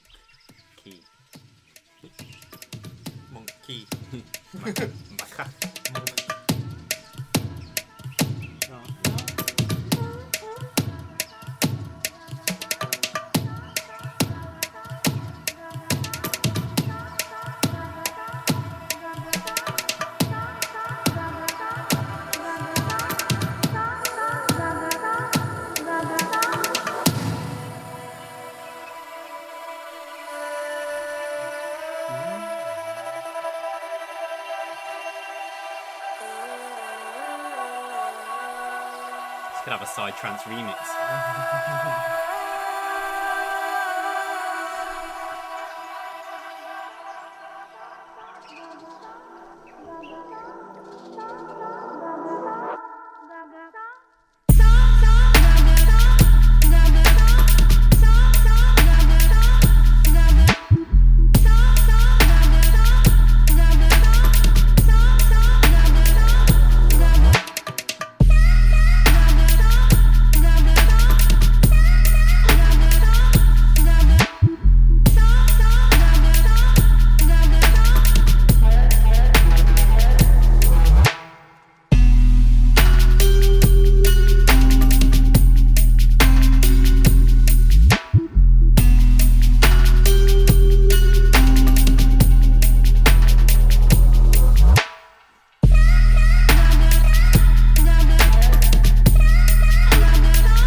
Doing that now. Just vibing off it though. Yeah, hard. That's probably the hardest hitting tune on the on the EP. But yeah, no, that's fucking sick, man. I like what he's done in the second drop of that. How he's kind of let the voice not come in as much and let like the actual beat shine a little bit as well. Yeah, like it works perfectly with the vocal, but to let it shine in that second bit that little bit more, for sure, it's good. It's almost like the instrumental version of like the vocal. Yeah, and then just bring it in now and again with the. I'm interested to actually know why Mungk goes down this ethnic route on his tunes. Like what was his? What's his inspiration? What took him down this route in the? Because from my knowledge of like looking on his Instagrams and social, he's quite a rock. Was it rock band or something? Yeah. So it's obviously not like that's not. No, it's not a thing for rock stars to be fucking doing ethnic tunes, really. Rock stars. Well, you know what I mean. But like, it's not much of an influence. We're all guitar heroes in our bedrooms. Yeah. But yeah, I love his sound, man. He's got such a definitely. Such a great... I think I've spoke about it with others, but like when I type certain artists into my record box and talking about me trying to keep my record box clean and have the stuff that I would play, like Mungk has to be like, because of that prolific 2019 and like leading into 2020, like he's one of them that like my record box just full. I just tapped his name in, it's just ran. Like there's you gotta scroll 64 for a bit tracks before it stops. Like just in my record box. Yeah. Got dubs for fucking days on them. Yeah, and we've been blessed that he sent us packs that are like, some of them I think probably a lot that of are listed dubs have been released by now, but he blessed us with giving us those early. But yeah, man, like his sound, it would be interesting to see what led him down this path. There's some killer tracks that he's put out. Of course, we covered the Warrior Dance remix project that was just all around that one sick tune he made with Manzi Kodama, Our Man, all mans who just like kill that side, yeah, like that's that side of the spectrum, yeah. But many others, man, he's sick, and it's going to be awesome to see where he pushes on from here, man. Duploc getting that release. That I think is his debut solo vinyl project. Possibly, I think it is. Possibly. But this one anyway, guys, 22nd of February. But you can go and pre-order it. can go purchase it right now. And it's dropping on the 22nd of Feb, Duploc on Bandcamp, all the usual platforms. You can check out Kuji in full on Duploc's YouTube page if you're any of the YouTube fan. Yes, it's probably right there in the suggested tags and how that whole thing works. If it is suggested, it'll be that comment down below. It'll be that way. Yeah, it'll be that way. That'd be so yeah, big up Mungk, big up here and everything he's doing with Duploc and the new projects and all that. You've probably seen the announcements. We'll talk about that at the time. Yeah. But yeah, big up. Next up, moving on, keeping it moving. Keeping it rolling. Well, you went for the song, bro. That's all right, you know. You did well with the slow rolling. You can sing. I can't, bro. Let's sing for everyone now. Fuck that. Watching about an hour and a half in or whatever it is. I can't even believe I talk in front of a camera anyway. You can only. I can't I'm talk. sat down here, hunchback right now. I can't talk in front of a camera. That's why I'll let you do that. Thanks. Thanks. 'Cause I'm naturally out there, aren't I? You're better than me, man. You stand up in front of people before. I don't know at uni, but you do it properly in like meetings. Yeah. I don't do that. I just don't do it. Okay, don't do it. Tired of the job. Next up, we have we have a guy that we've had on the fucking show a ton, right? We've had him a lot, but we can't not keep having him on. And this may well be my favourite. Your favourite what? Release of his so far. Wow. I can't 100% say that. I thought your last one would be. But it's in consideration. Last one is definitely in consideration. The whole Tight Records one. I mean, just all of them. To be fair, there's a clue. Yeah. We're talking about Panix. And this one is coming on the fam at Influx Audio. This is a good one, man. It's incredible. It's incredible. This is... I mean, I'm a big fan of Panix anyway. You are, you love them. I do, personally. Don't know him. The sound, but no, he does. He does tend to just like ping me through like tracks. And I remember like even with the last one, he said, "Oh no, you feature me a lot lately." I was like, I don't care. That's fine. Like, I love your sound. I love your music. I hope to God you guys watching feel it, man. Like know it. Like this guy makes. I know he makes stuff on the rootsier side. Yeah, he's which I love. Mala talks a lot about that in this, about the connection to, paying homage, like paying respect, like to our, all our forefathers in the music industry, all the genres that existed before dubstep was even a thing. He talks about Jashaka, quite a bit. It's referenced in there. But all the legends and sounds, but Panix, his sound pays massive homage to all of that, but he also does get proper wobbly, a bit heavy on that classic,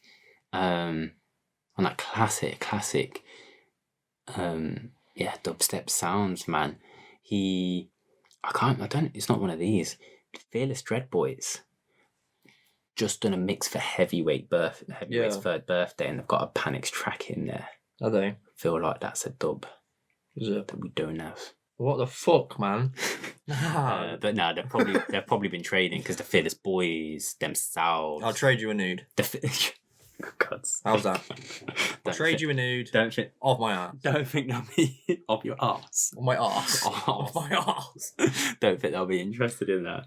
But yeah, Fearless Dread lads, they've probably been trading because they're very much on the same tip when Panix gets on that wobblier, wonky side. Like they're I can see them collab. Yeah, I'd say why not? They should collab. Well, they probably have. Yeah, I bet there's but the thing is, Fearless Dread in themselves is a collab, isn't it? So with them two, so it's duos like that don't necessarily, they're already collabing. Yeah. But yeah, I get it. It's one alias, one entity.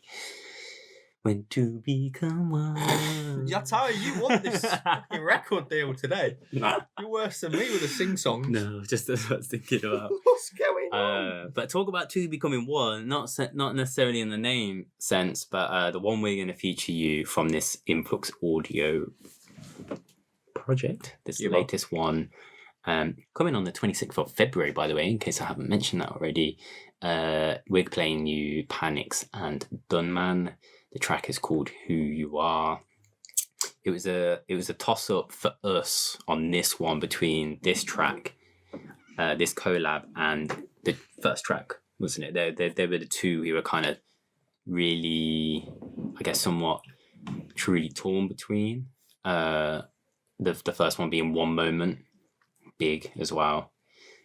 The Tick and Borrow boys, of course, the Heads have remixed, brought their own flavour to One Moment. And then they've also signed up long-standing Influx Audio affiliate family member, Ekala, of course, our former of Six Sunsets with Drum Terror. And he brings his breaky style to Who Are You? No, Who You Are, sorry. Yep. Who Are You? Why do I keep saying that? It's something. It's okay. It's fine. It's similar. It's Whatever. Switching a couple words around. I know what you mean. But yeah, Panix and Dunman, Who You Are. Not a collab I probably would have ever really predicted, but makes sense. Dunman's another collab of his has dropped in our inbox recently that I'm feeling. Is it? I can't remember now. It's not a release though, I don't believe.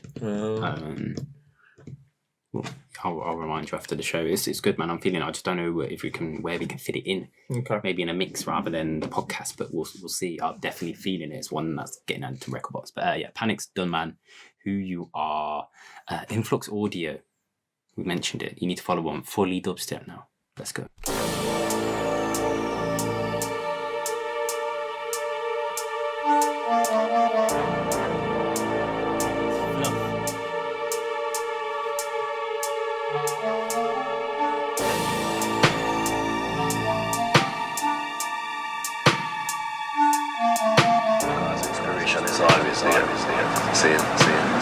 It's not where you are, it's who you are.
Panix and Dunman together. Yeah. Sick. Sick. I really like I think I said this to Tick when we messaged about like the sort of layer he puts over the initial drop has like something in the background that sort of works with the sort of movement of the bass and stuff. I really like that, man. Yeah, that's it. Sick. But yeah, no, a sick collab. One like I said, I wouldn't have predicted. Nah. But sick to see them come up and come up, and I wonder if they've worked on more, and this is just the one that made the project. We're interested to hear those guys if you're, if you're working on a few things, because that often happens when people start to collab. And I wonder, Dunman, on more Dunman on Influx Audio in the future. This is Panix's debut on Influx Audio, I believe. And a sick signing from them. Proper excited to see what else Tick has got signed up on the label going forward. That one, 26th of February, guys. Check out the others. Be sure to lock in with the Influx Gang, SoundCloud, Instagram, all of that. If you're not familiar, Panix as well. Jesus, what else is he going to come with in 2021? My voice did that thing again. He's one that sort of just puts out a lot, man. He's like a Mungk of 2019, 2020s, his year, or a 90, a 90, yeah, no, it was him last year. Tappa, Tappa as well. But yeah, Panix. It's only February, man. Like seriously, what else is this geezer gonna come with? Intrigued to see. Let me know. Have you had enough of Panix on the show yet? I mean, I don't really care, because if we love his tunes, we'll play them anyway. But I hope you dig. Man. Sick. Next up, we just spoke about him. I was just thinking. I didn't even realise. I didn't realise at all. I was just thinking about people that we feature on the show a lot. I mean, he continues the trend. 90. Russia Gang. Dub Raw. But not Dub Raw. No. This one is coming on Deep State Audio. Not a surprise, man. He's garnered a lot of attention from a lot of fellow producers. People clocking on to that sort of that deep, dark, like just heavy, just that Russian pressure and just sort of quite unique in a sense as well. Like he's very unique with his tunes, and it's mad because like that first time we heard about him was only like the early stages of 2020, and now like everyone's like playing his stuff now. Yeah, everyone. Not saying we helped, but no, I mean when it's a classic case of just like when music speaks for itself. Like he's just he's top of the game, bro. Yeah, everyone agrees. He is the one. Like if I'm speaking to people about podcasts or whatever in DMs. The 90s, the one they always come up like, they got that tune, or like where's he come from kind of thing, because he is like he's making some of the best. He is where you come from. Yeah, he's sick, man. He's got some sick dubs, man. Yeah, I've never ever thought or really give much consideration about getting out to Russia ever. Like not just I've never really thought about it. I mean, especially on a musical tip, I mean, there's always been a couple, but I've never thought about it. But their nights, when we've seen their nights, when they're popping off, they look like we'd be so at home. Oh, fully, just man. Like intimate vibes, dark rooms. In just getting into it, I'd love to get out there. I'm telling you, mate, we've got to do this series where we go around the world and we listen to dubstep music. And we link up with all the man them around the world. Who's funding that, though? Can you fund it for me? Thank you, man. Thanks. Yeah, sure. Thanks. Yeah. Thanks. Thanks. Yeah. 90 Deep State Audio, a new 3-track EP. This one coming on the 22nd of February. There's a lot of twos there, and the Americans, you like to put the month before the date, and it messes up my brain. Yeah, stupid way of doing it. Oh, love. 22nd of February. This one is. I don't think clips are out for this one yet, but they won't be by the time the show's release. Not sure. When's it out? 22nd. Yeah, okay, probably by the show. But yeah, we don't even know what we're playing on this. We're just sort of gonna pick one. Oh, I thought you had them. I don't know, mate. Oh, don't care. It's 90, mate. You don't matter. I like the sound of Poison or Bony Hand. Bony Hand. Is it Bony? Bony hand? Bony? It's got to be Bony, isn't it? Mate, you get to choose, man. Let's just go Bony hands. Like, is that heavy on the master? Mate, heavy on the master. Is that actually how you pronounce it now? People are always like wondering over the last couple of weeks, like, how do you pronounce Hebe? And we always say Hebe as Hebe, but maybe it's not. Didn't you threw out Hebe or something? It was Hebe. It's definitely Hebe. Yeah, but like, it wasn't because of our show, but people were like, someone put in a group, how do you pronounce this? And I think he put out like, it will be all revealed or something. But then like Duploc calls him Hebe. Yeah. We call him Hebe. So we just assumed it's still Hebe. But maybe like it comes out and it's like John. It's just silent H, E-B, E-B and E. Another Q100 situation. Custo. His name's John, mate. What are you about? Custo. But yeah. 90, mate. Bony hand. Version 3. Oh, Here we go. Nice.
tell you what, Deep State Audio have signed a sick one there. Oh, yeah, 90, mate. He's the man. I just decided that might be one of my favourite 90s that we featured on the show so far. You like that, don't you? I do. It's a good one. I love that like second section of it, because it just reminded me that these Russian guys, man, they come with these weird textural, like sounds. Just like weird, distorted. Quite creepy as well. Yeah. Like these tunes got that. I think it's going on in your head, mate. You got some creepy thoughts. But I wonder what are their influences outside of dubstep? That's what I would love to know. Where are they looking? What local scenes? What other music genres? What? What got you into making dubstep as well? Yeah, what did you hear first? There's a strong grime presence there as well. Is there? In Russia, I've been, which I think we might be a bit naive to some of the grime presence that's there. Like again, not as we know it, but in their own vein. That's the thing. When you think about Russia as a country, you don't like label it with any music. Like I can't think of like their sort of not electronic music, but like music, any music. I mean, like say England. What would you say? Like a very poppy. I mean, England? Like No. in the mainstream. I wouldn't. Yeah, in the mainstream, yeah. But like obviously for like us, we're good. You know, we've got the dubstep, we've got the drum bass. But we've exported a lot of electronic music across the globe. Yeah, we have. And again, when we just think about music meccas, like places, and Germany and techno and all. Oh, well, I say that's pretty much European wide right now. Like the house and techno, tech house, all the blurry lines and arguments they have over that side. That obviously we don't really care much for because we don't follow it. No, we don't really know too much about the country and their music. The music, their scene, the history, like what they have, what they've locked on. Like we've got classics like Queen, and like that stuff. But then because we're like such a popular country for music, like people like us in America, it's more to do with the language, the spoken language, though, isn't it? That's the issue. There, like all of it. The same with French and Spanish. Like they all have their huge the language globally is spoken so wide that they have their sort of global reach, if you like. But yeah, I mean Spanish especially. Yeah, maybe there's some questions for 90 and the gang. Like, where did it come from? Why did you get into dubstep? Where did you first hear dubstep? Yeah. Because you're making these guys, the raw guys. They're making like something just a little bit different to everyone else. It's a little bit different. It's like the Russian sound, like Japan doing their thing. It's a little bit different. But I think I get and I understand where the Japanese get their influence from. Yeah, I very like when you think about the country as a whole, the sounds, the tech. Like it's also just like. It's not just music, but it's like film and it's theatre and it's like all that aspect of it. I get it with Japan. I don't understand where outside of dubstep where these artists are getting their influences, if there are any, or are they just? Is that just what they did? Like, is that what is that what created the spark? Who? I'd love to know, man. And that's just part of the, educators, man. Let us know. We're here as much as we are the ones here presenting, showcasing tunes we love. We're on a journey, always learning ourselves. Oh yeah, I don't know shit. There's there's nations and there's people representing nations and places a lot smaller than like in Russia in the dubstep game that we probably ought to learn the histories of. And a lot of it, sometimes we featured tunes before in the past where people have let us know directly where their influences from tracks have come, whether it's been ethnically and it's to do with them and their Duploc was brilliant for that. Yeah, he always lets us know where his inspirations has come from, what inspired it, and a lot of it is their own heritage. An artist I would just Bengal Sam instantly think of in terms of heritage music, his stuff that he loves to play, like what influenced his sound, I should say, is quite evident, quite clear in his music, that kind of aspect of it. But I still love to learn more, learn about it. Generally interested. Maybe Deep State Audio can cover. Maybe they have or are planning to already. They are prolific in the written game right now. If you're into reading the write-ups and sort of promos for releases and features and that kind of thing, Deep State Audio is one of the top places to go right now for the written word. Yeah, they're spot on, mate. They are.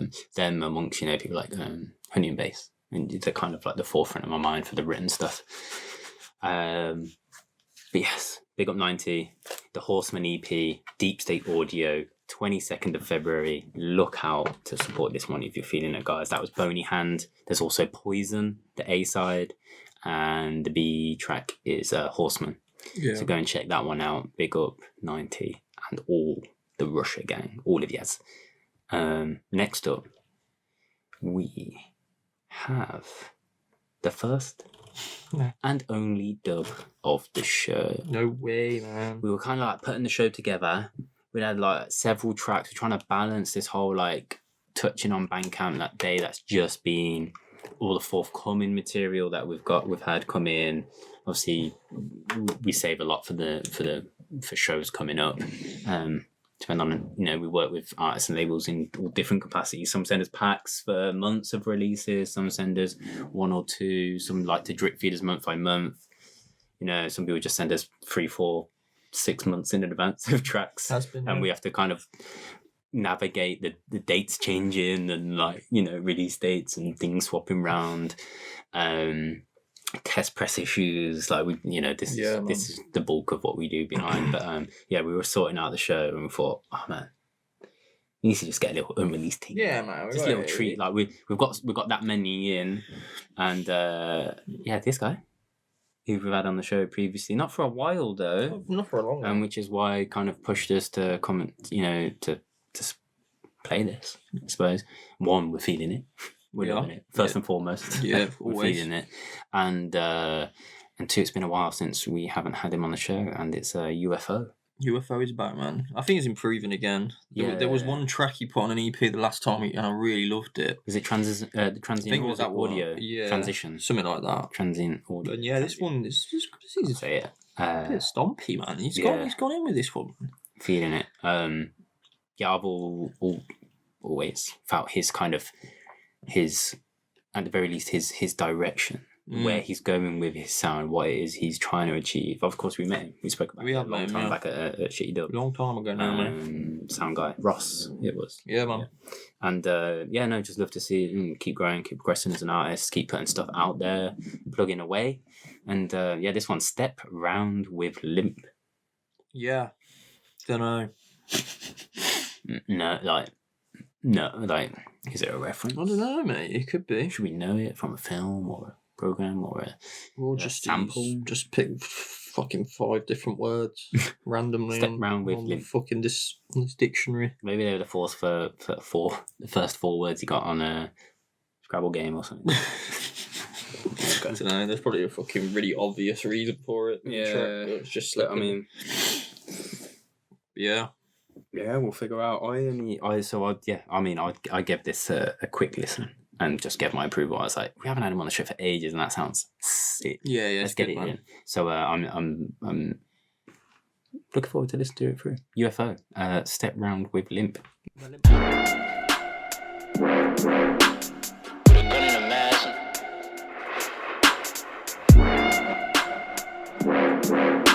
Some of the cops don't stop because they scared. You know these run up old school. With a gun in a mask. Listen, the cops don't stop because they scared.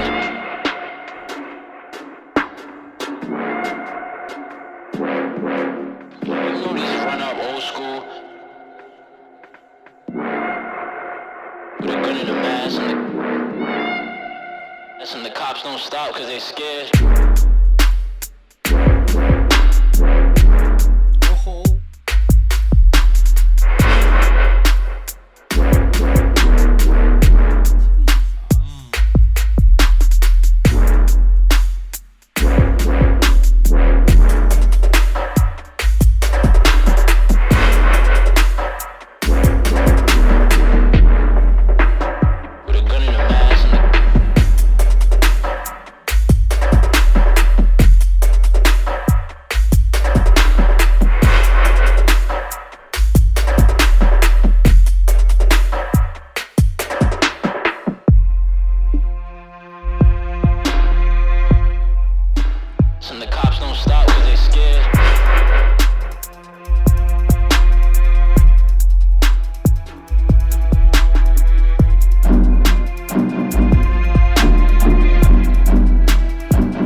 as you would say, I would say as well, this guy is sneaky good. Yeah. Sneaky good. I think if you don't like that track, there's something wrong. That's a really nice track, man. Real nice. Do you know what it is? I think the reason when I was saying, regardless of what he sent us in the past, and there's always been, because he sent us, I think in the past he's always sent us like multiple tunes, and there's always been like one or two. I think if someone sends you more than one track, you're always gonna somewhat lean towards one or the other. Yeah. Maybe love them both, but there's just one you prefer mixing with, or I don't know, whatever it is. The thing about UFO, I think, and when I said I can see his approach and the direction he was going with his production is any of his tracks. I truly believe this. I think when I'm thinking back to the other stuff he sent us, you can groove just to the drum beat. If there was nothing else in the track, just how he does it the right way, man. He arranges his beat, his drums, and his percussion in the right way, man.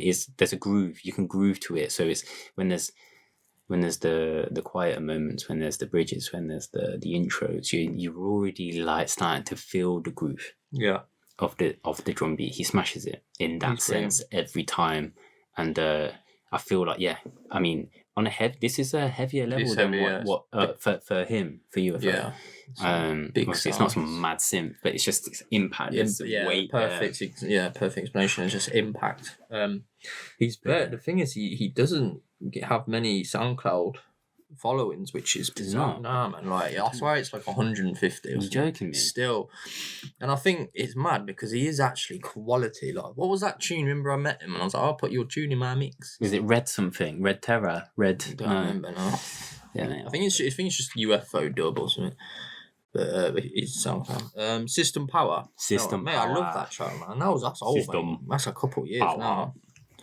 And it's like people need to get on to this. We met him and you'd already put his tune in the mix, and he was like, I've just put that on. He was like, oh yeah, see. Because someone put it as a free download. I think someone he put it out. I think someone like a relatively big sort of label thing, has the free download series. And I was like, wow, this guy's sick. And then it just happened to be him. I was so random, but go and follow him, man, because he's got some other beats, and there's quite a lot there from him. Actually, on your record box, mate. He's still in there. He'll always if I've got beats of his, I'll just keep them in there, man. I ain't messing about. Yeah, I like his groove, and I think he's one of them that I just progression, like I said, again coming with it now. Yeah, I think if you go on his SoundCloud, it's UFO dub. Yeah. Go UFO. Yeah, dub. it is UFO. To see. I think it's UFO dub like that. Yeah. That's it. Yeah. 144. I mean, no, I know it's not all about followers and all that, but like people need to get like hearing his music a bit more, because like I think if you heard this tune at a rate, people would be like, "Hey, what is that?" Like if we play that out, I think people will ask us, "What is that tune?" The thing is, I think like he's one of them that like, because he's not prolific, he's not putting out tons of stuff, man. Maybe that'll ramp up, maybe it won't. Maybe he's just happy with it. Yeah, like it's not everyone is about putting out loads of music. Loads of artists don't put out loads of music, but he's those who know. Our boy Cameo follows him there. Fat Kid on Fire, our Wiz, just throwing out. That says a lot, really. Fat Kid on Fire following it. Fucking hell, you're doing all right. LDH. Well, you know that they're always like. Yeah, has he not put out a free release with LDH? I'm not sure, man. I don't think so. I haven't seen much of UFO for a while. That's why I was quite surprised when he came through. But maybe he's sitting on some like other stuff that we haven't heard yet. But that one's sick, man. I really like that. So people who know are following him, man. I feel like heads like For the Heads, Tick and Borrow, Goose Sensei, our boy from Brum. Yeah. They're really, Got 3WA. Look at those legends there, man. Yeah, tempo, bunch of legends in here, man. But like Scotch Bonnet Records, One Forte. Yeah. So, guys, if you're on SoundCloud, if you're a producer here, you don't know about UFO, it's soundcloud.com/U-F0. But if you just type UFO dub, you'll find him. There's like a vinyl sticker, white, 2 black strips, UFO dub on there. He currently has 144 follows. I would like to see that bump up. I would like you to comment on his latest track, which is what is it? Oh no, doesn't it? He's just because he shares other stuff. Yeah. Just let him know that you've come by here, man. He used to have stuff on there. Follow him on the Instagram as well. Bump him on there. We follow him. It's UFO.dub. trust me, like you won't like you have a couple of this guy's tracks in your bag, in your record box, in your Serato, in your USB stick, whatever you use. You won't like you draw for that. People will turn heads. What's this one? Yeah, it is, man. He's that kind of guy. Step Round with a Limp, unreleased at the moment, but there are stuff out there. Like we said, we featured the Transient Audio one. And love what that System Power one, go get that. Yes, it's free somewhere. Just put it in UFO System. Mate, it's cloud. I love that track. I can't remember like it from the top of my head now. I remember just by loving it. Bullfrog, Public Address. I'm just throwing out names here. Red Terror is available somewhere. So we still got label those dub packs in our record box. Obviously, you sent them as before, but go and get them. Go and support them. You just want. These are heads you just want to get onto a little bit. I think maybe have a little listen to the back catalogue. Trust. Maybe if he's done mixes. I haven't really heard of mixes. Maybe we should guest mix. Mate, do you want to do a guest mix? UFO, if you are listening right now, which you probably are because we would have tagged you. Put this in a clip. We'll put it in a clip. Then, if you would like to do a guest mix, please do one, man. We'd love to hear some more of your tunes and some of the dubs you may have yourself from other artists that you're friends with. Be sick, man. UFO, sick. Yeah, man. Big up Russ. Step Round with a Limp. Next up, keeping it moving, keeping it rolling. We've got a few. What about 5 or 6 more features? Yeah, I might even wait, to be honest. Oh, again. How can we get through the next one? Yeah, get through the next one. Sick. Yeah. Next up, we've got Brightwing. Wow, where has he been? Where has Brightwing been? You know, I haven't seen him in a while. You know, hey, Brightwing's been doing bits, bro. I feel like we did. It ain't been that long, has it? Maybe the dub special. Yeah, I feel like we had one then. I know he's got a lot more tunes than what we've got from labels and himself. I know this guy's got dubs. But I also know he can make some really heavy stuff, which you might think isn't for us. It is for us, man. It's all for us. Yeah. That debug box one, that was for us. That was scary. The big box, bro. I'm still creeped. Mate, I just got a little spine thing there thinking about it. He was ringing me up midnight like I can't sleep. Can't sleep, man. The debug box fucking killed me off. Yeah. Mate, it was weird though. That was creepy. It was really clever as well. Yeah, but he's one of them. He just mashes it down when he does this one coming on Badman. Badman Studios, you know. Badman Studios. 19th, again, another 19th of February release. So just like Bandcamp Day, you better get your wallet ready or your purse. He even has them. I've got like a card holder. I doesn't even hold any cash these days. Oh, wallet, man. I got Ted Baker wallet. Do you keep cash in there though?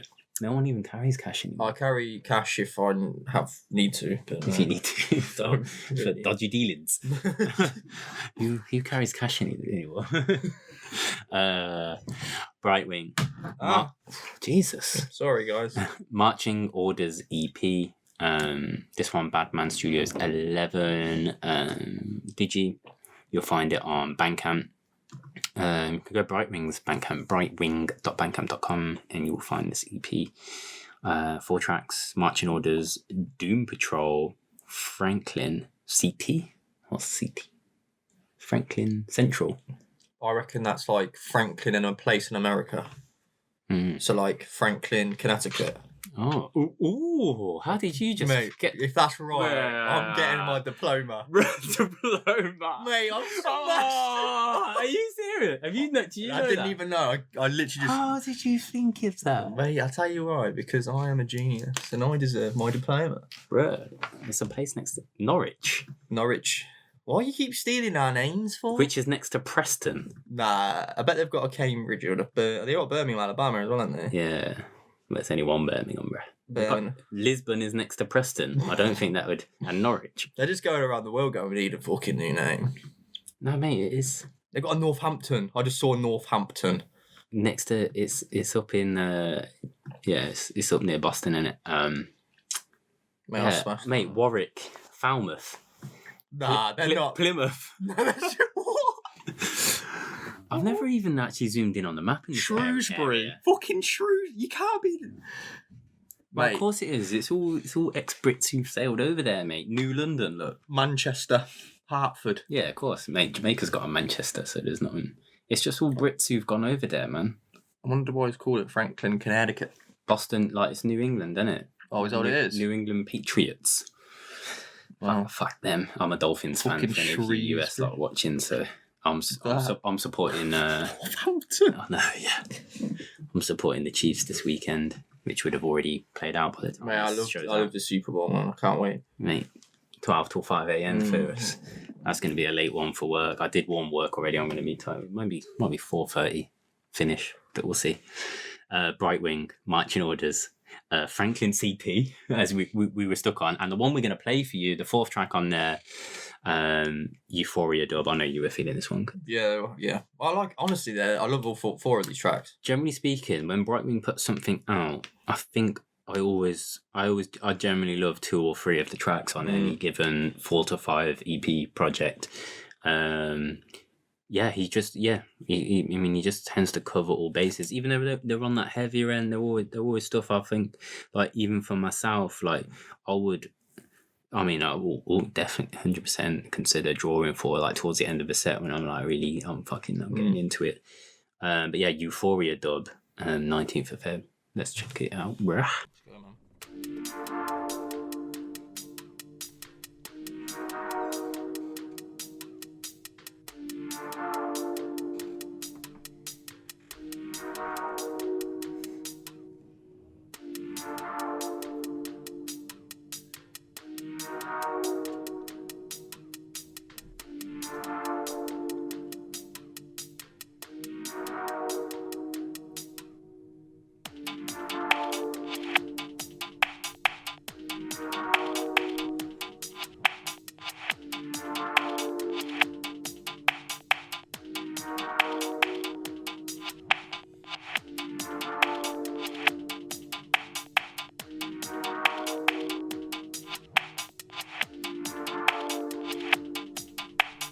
Give me a dub plate.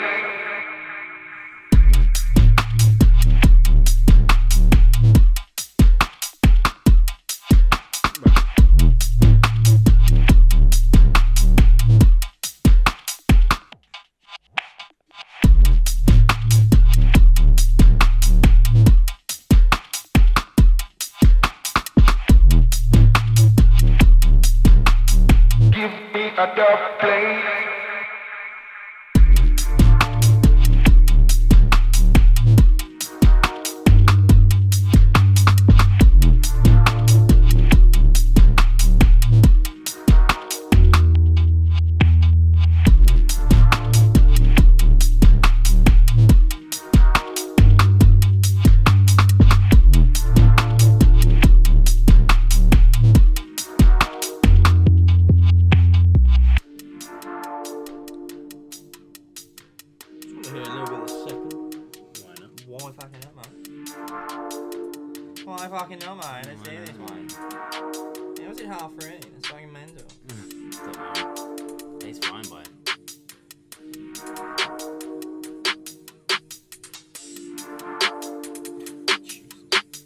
Give me a dub plate.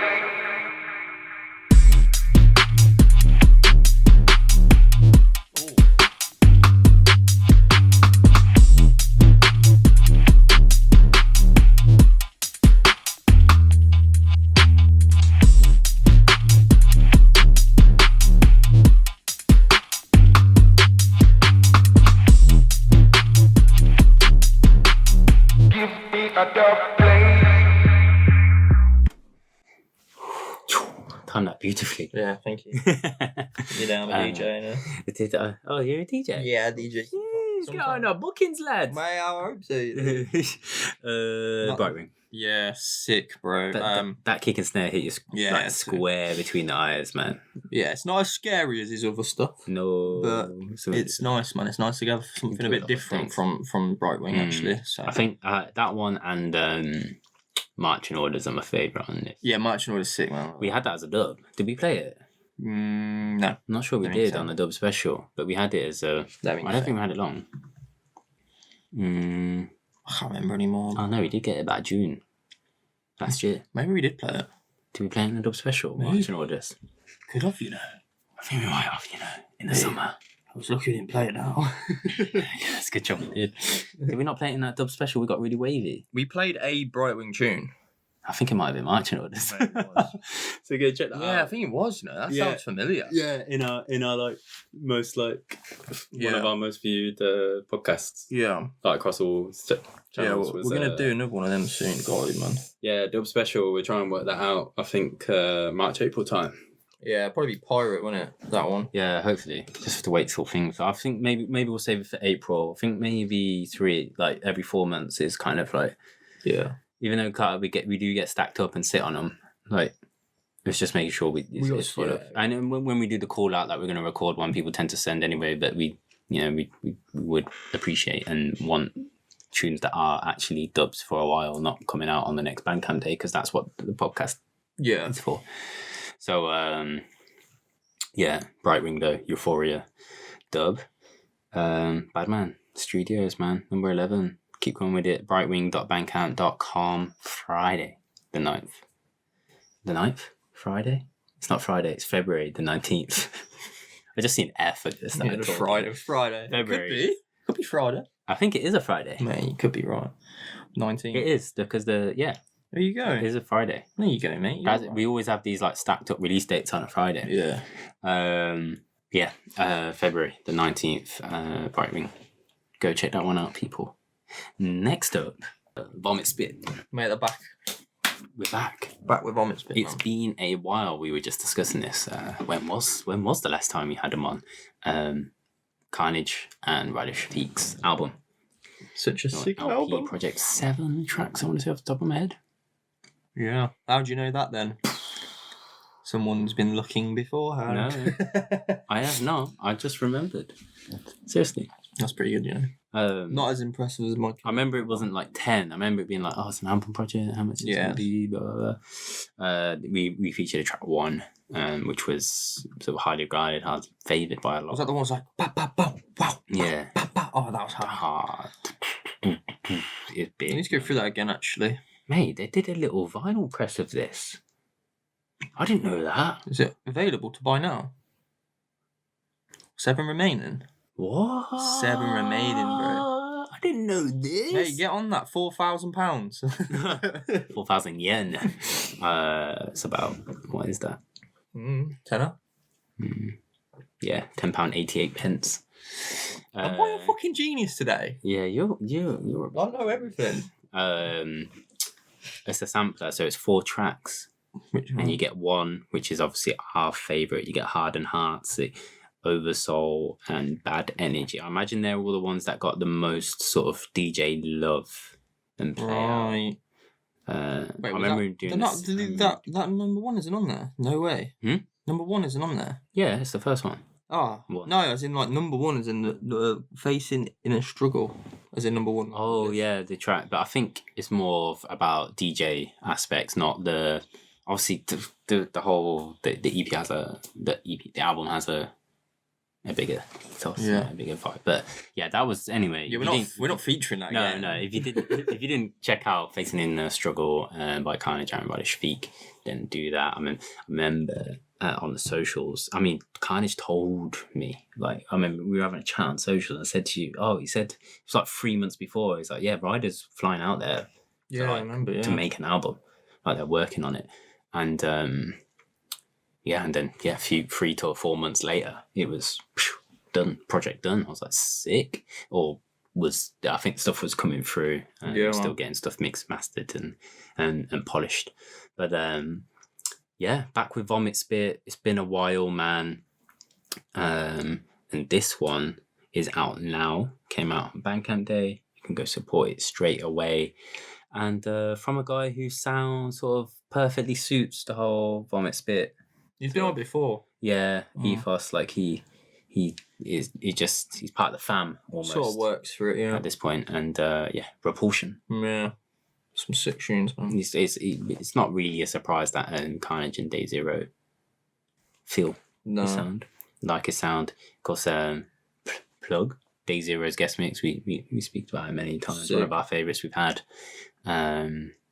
quality. Go check that out if you have not yet to get Carnage on. But I think we can make that happen. I think he bust it out pretty quick as well. He'd just get on with it. But want him to get some new sauce in there. Just give him a while. Put some new. Well, we've heard some of that new shit, bro. Yeah, we have. He's killing it. It's too much. Like if I were like a spit out, we'll just say it. But fucking his dubs are just. If I was out right now, they're getting dropped every time. But maybe you'll see one day. Maybe in a couple of weeks, you might hear one. Maybe you won't. Next up. So Repulsion done. Just Repulsion's out. Oh, Fuck off. just don't even feature it. Like, just talk about it. Well, imagine we just both forgot and thought we featured him, and then when it comes to it, we just didn't. We'd have to be pretty wave to do that. Like, yeah. Like, and then miss me on some next vibe. Repulsion. It's called the Nani EP. Spelled Nanny is in the footballer Nanny. N-A-N-I. Which Do you think he's a big fan? Massive fan. This is actually the reason. Does why he still play? Is he retired? Yeah, I think he plays still. What, in somewhere like Portugal or like Turkey? Or Turkey. I can imagine playing with some like Turkish mafia. This is why it's called Nanny, you know, because Repulsion loves Nanny. I don't think he even probably knows about Nanny. No, they don't. They probably don't. Only Brightwing knows about football, and he's a football. He's a Liverpool fan. Yeah. Proper football. And a 49ers fan, if anything, when it comes to American football, I remember. But yeah, Repulsion, Nanny. 5 tracks. We are featuring the first one, Off Position. But then number 2, Nanny. Then you've got Unsavory, Grave Wax, and Blood Fairy Tale. Yeah. Should I play it? I think you should. Nanny, I think, is the typical Repulsion being Repulsion at his very best, like doing what he does best. That similar vibe and arrangement. I heard that one quite a lot over the years, I think, all the year. In mixes. Yeah. But yeah, this one, Off Position. Yeah, I mean, let's go for it. Okay.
Yes. Yeah, man, Repulsion. Like you said, he works with Vomitspit, but he still brings something a little bit different. The sounds and stuff it's his own sound. I mean, he brings his own element to Vomitspit in what he does, but I think it suits what they do in that thing, like, along with like Stizzler and Eater, who are also very like familiars, if you like. Familiars to the familiars remind me of.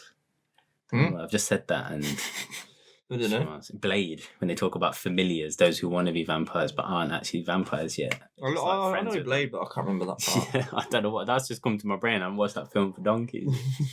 There's the way I said it, maybe just I don't know. But yeah, it's got that dancey diversity. Mate, diversity could do some moves to that, man. Round time. Some body popping and thing. Didn't you turned down diversity, didn't you? You turned down diversity. You were supposed to be in it. No, I wasn't. You know, I did actually dance with them at V Club in Bournemouth with my lot. Yeah, they did some sort of performance in Bournemouth, not at my uni, but like at a club in the town. Yeah. At V Club, and then afterwards, a bunch of the boys that I hang with were like battling them.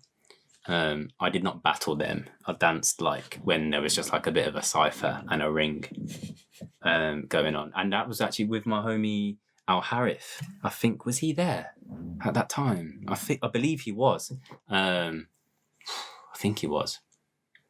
It's strange to get Al Harif and Causa in a club, but it was for a dance thing. Actually, was Grandmaster Flash on that night?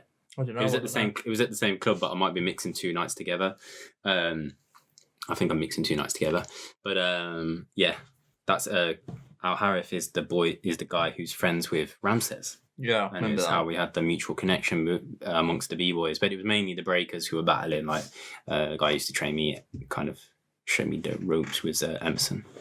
Proper multicultural group, man. I was basically in the UK when we had Julian from France, Emerson was from Brazil, had Al Harif, as I mentioned, and Kasai, and another lad from Libya, Oman. We were from around, mate. When we used to just like break and practice in town and pop around. I wasn't that good, to be honest. Yeah, just went their level. I mean, you're pretty good then. Yeah, but we went for a day to I remember this day we went to practice this. I don't know what we were getting ready for, because we used to do some things around town in like different venues and that, and. We got in town, we rolled the lino out, we see like black and white checkered, proper classic kitchen lino on the floor, so we could spin on and practice and do stuff. And I rode up to town in my skateboard, and while the other boys were doing some bits, I decided to go and, mate, I've done some dumb shit, you know.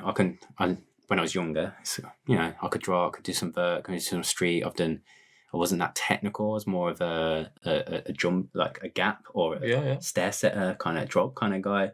Mate, I went to ollie over the smallest pile of shit on the floor that was like all our gatherings, like clothes, bags and stuff. Mate, sprained my ankle, ruined the whole thing.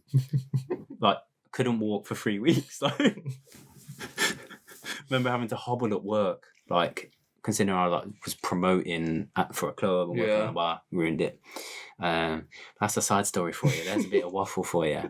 I don't dance anymore, but I'm excited to bring you some Ramses music very soon. That we're going to touch on this subject all again, because his influences, very much in all that vein. I would like to actually be able to talk to him before we do that. But yeah, man. But you March that one. These guys, March. Yeah, that's a while away. We've got this month. We've got a couple shirts before then. But yeah, where we at? Vomitspit, Repulsion. Fucking who knows anymore. Side stories out now. They're interesting. Go and copy it. Off Position, Nanny, Unsavory, Gravewax, Blood, Fairy Tale. Some of the other tracks out there on that Vomitspit one might be for you if that one we played for you. Kind of wonky.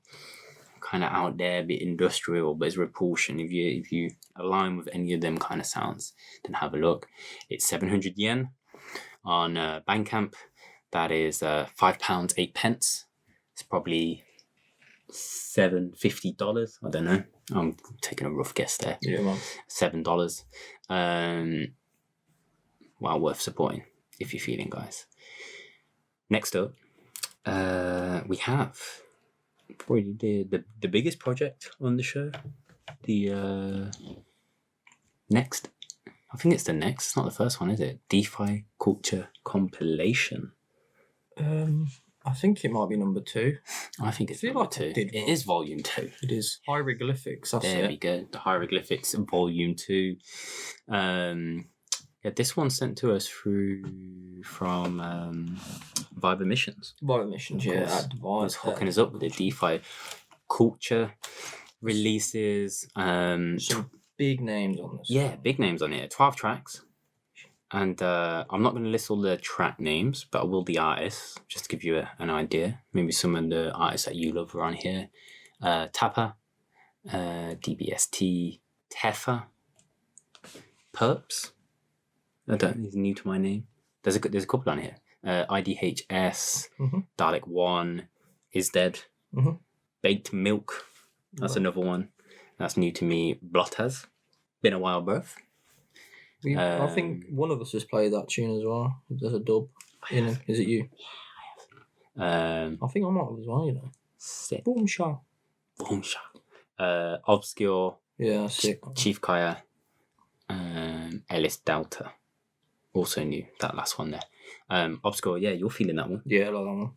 Yeah. And you were also pushing for... But you were... Tappa. Tappa, mate. That's the yeah, one. it's a new. I think it's a new name to the show. I don't It think is. we've ever featured Tappa. It feels familiar, though. Yeah, it's weird. That. But not to the show. Yeah, I'm like, is this some old school head who used to make some bits I for don't quite know. a bit and then we just forgot about it? Or is it just like the name. Tappa? Yeah, It maybe. looks... Just looks... It's like Tefa. Nah, just look... I don't know. It just feels... I don't know. Yeah, I know Someone's what you probably mean. screaming. They're kind of like... Duh. No, I don't know, but yeah, this tune, man, It Chainmail. beats. This is sick, man. For me, Tefa's one I really like. Yes. But we played that as a dub. I put it in mixes before. Yeah, hello. So, like, a while ago. So, we'll leave it. And Tefa gets featured every show for us because we love him so much. I'll get him on the cheat. What? And then we got...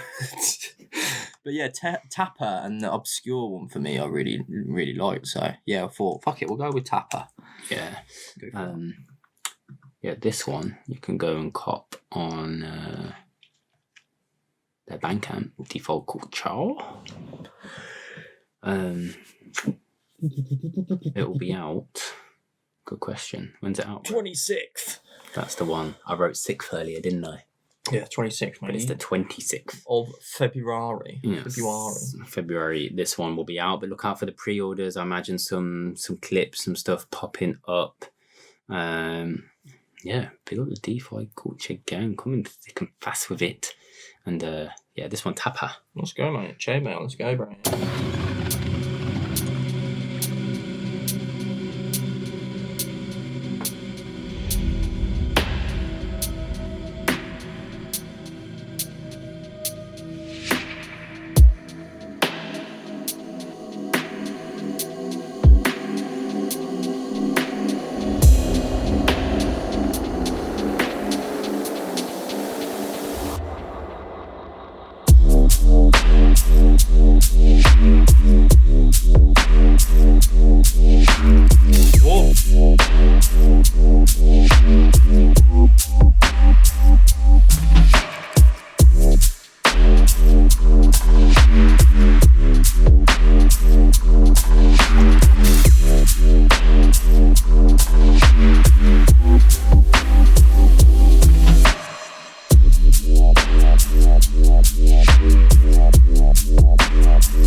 fucking dreads up today, flopping back, knocking my headphones off my head, pushing all my fluff out under my roots in a while, people.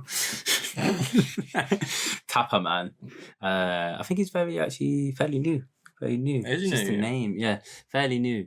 By the looks of it, in terms of setup, Bandcamp, Instagram, not a whole ton of posts, but it's Tappa Music. If you want to find him on Instagram. I believe I just read Vancouver, Canada. But you got the Canadian gang, man, always. Yes. Yeah, just followed him on the Insta, bro. I think that Big up yourself. that sound is like, it defines Defy culture. That's their sort of, the bread and butter in it, that sort of micro dot, your Grundy, yeah, just micro dot. Those sort of just big whoops and big basses, man. Like the sub bass and that is really fucking good. Mm-hmm. But relentless and just keeps you fucking moving on the dance floor. Plus, I'd love to hear that out live. Definitely. Followed by a few heads that we obviously are friends with and know. Big up the gang. Yeah, big up all the guy, Dirty Habits, by Missions. Sydney. Hello, Sydney. Swidney. Not a producer, if you don't know. Maybe she will one day. Of ours. Never know. Why not? Sydney, little Squidney. You're into it. Mate, she called herself Little Squidney as well. Oh, it'd be pretty sick. That's it. The next Kiva. Outside of John, Dalek 1. Yeah, Duploc. A few heads, man. So good to follow him, man. Get him on our radar. I'll definitely be keeping tracks. Looks like he jumped on that Cold Cuts The Haunting remix bandwagon. Bandwagon competition. That was for DVD release. So I might check that out afterwards, man. Tappa. Big up, bro. Big up all the DeFi culture gang. Like I said, all those artists that are featured on this project. Nice to bring you a name that we haven't featured on before. For sure. Lots of familiars are on that project. 26th of February. Look out for the clips of the previews of the other tracks. Sure, many of your other favourite artists are on there that we mentioned. Yeah, some sick ones. So yeah, big up all the gang. Next up, though, we've got a really interesting project. A first-time feature on the show. I'm sure potentially a name and label not familiar with many in our scene. Mm-hmm. And we're more than happy to be bringing this to the show. In fact, it's from a producer normally dabbling in the D&B. Drum bass, mate. Drum and bass sphere. And that's what the label normally consists of, is drum and bass. Also. So we're talking about the producer here, Dedman. Yep. And the label here is Incurzion Audio. Which I think do pretty well in the drum and bass scene from what I've seen. Yes. From their SoundCloud. Seems so. And interesting to push it out there. Like those, wonder what, if anything, made them dabble in the 140. What made them come down this end? Yeah. We're not featuring no drum and bass here. No. That would be a bit out of our realm. Yeah. We do dabble with the 130-ish thing, whatever. Yeah, a bit of grime as well. Yeah, grime in it. But yeah, it's 140 and I do love me gram. Yeah. But yeah, just excited to bring you a new name and a different sound to the show that you may not have hooked onto before, and be interesting to see if anything else comes of it coming forward. This one by Dedman, the track's called See Them Fall. And it feats a lyricist. Saw them fall. Saw them. What did I say? See. Oh, my bad. Yeah. It's all right. My bad. Saw them fall, and feats a lyricist. Though that I believe that's what he's doing on this project. I don't know how much he's involved in the production side of it. He does say producer somewhat. Seems a bit of a what's the word? Maverick. That's not the right word. Like all rounder sort of thing. Like both lyricist and producer and P.A.B. Yeah, P.A.B. Yeah. He says P.A.B. B dot. Not an O dot. Not a dot at the end. Though I think his Instagram is something like P.A.B. Music, P.A.B. Dub, something like that. P.A.B. D&B, one of them. And this will be a free download on Deep D&B. Yeah, Deep. On one of the Deep D&B. Yeah. Coming on the, I think it's the 26th. 26th. Yeah. And so yeah, I think we should just. I mean, there's not a lot to say. We don't know a whole lot about Dedman No, not or at all. P.A.B. We're intrigued to learn more. But we found the vibes on this track. It's good, man. And we were like, something new, something fresh, something different for our audience to listen to. There is also a VIP on this EP. There is. And there's also an instrumental. There's an instrumental. Yeah, if you're like feeling the beat, which, we've spoke about in our scene before. Yeah. I mean, quite recently, actually. About the whole, depending on what you're mixing, what you're playing, you might not want the lyrics. You might clash with lyrics of another project tune. It's a project, I suppose. It's a project from the artist's perspective. That's kind of how I think. Yeah. I'm feeling this original more so than the others. So yeah, we'll go with that. Yeah, man, let's do this, man. Dedman, Saw Them Fall featuring P.A.B. Let's go. Bop, bop. Vocal mix.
Saw them fall.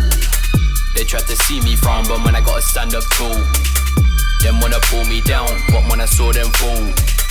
They tried to see me frown, but man, I gotta stand up tall. Kneel down for the higher. Feel the aura in my breath. Out of the pan and into the fire. Burnt to a cinder, ain't nothing left. Darkest desire. I feel that one deep in my chest. I'm a dead man with infinite breath. And the imposter born and chef. And the imposter born and chef.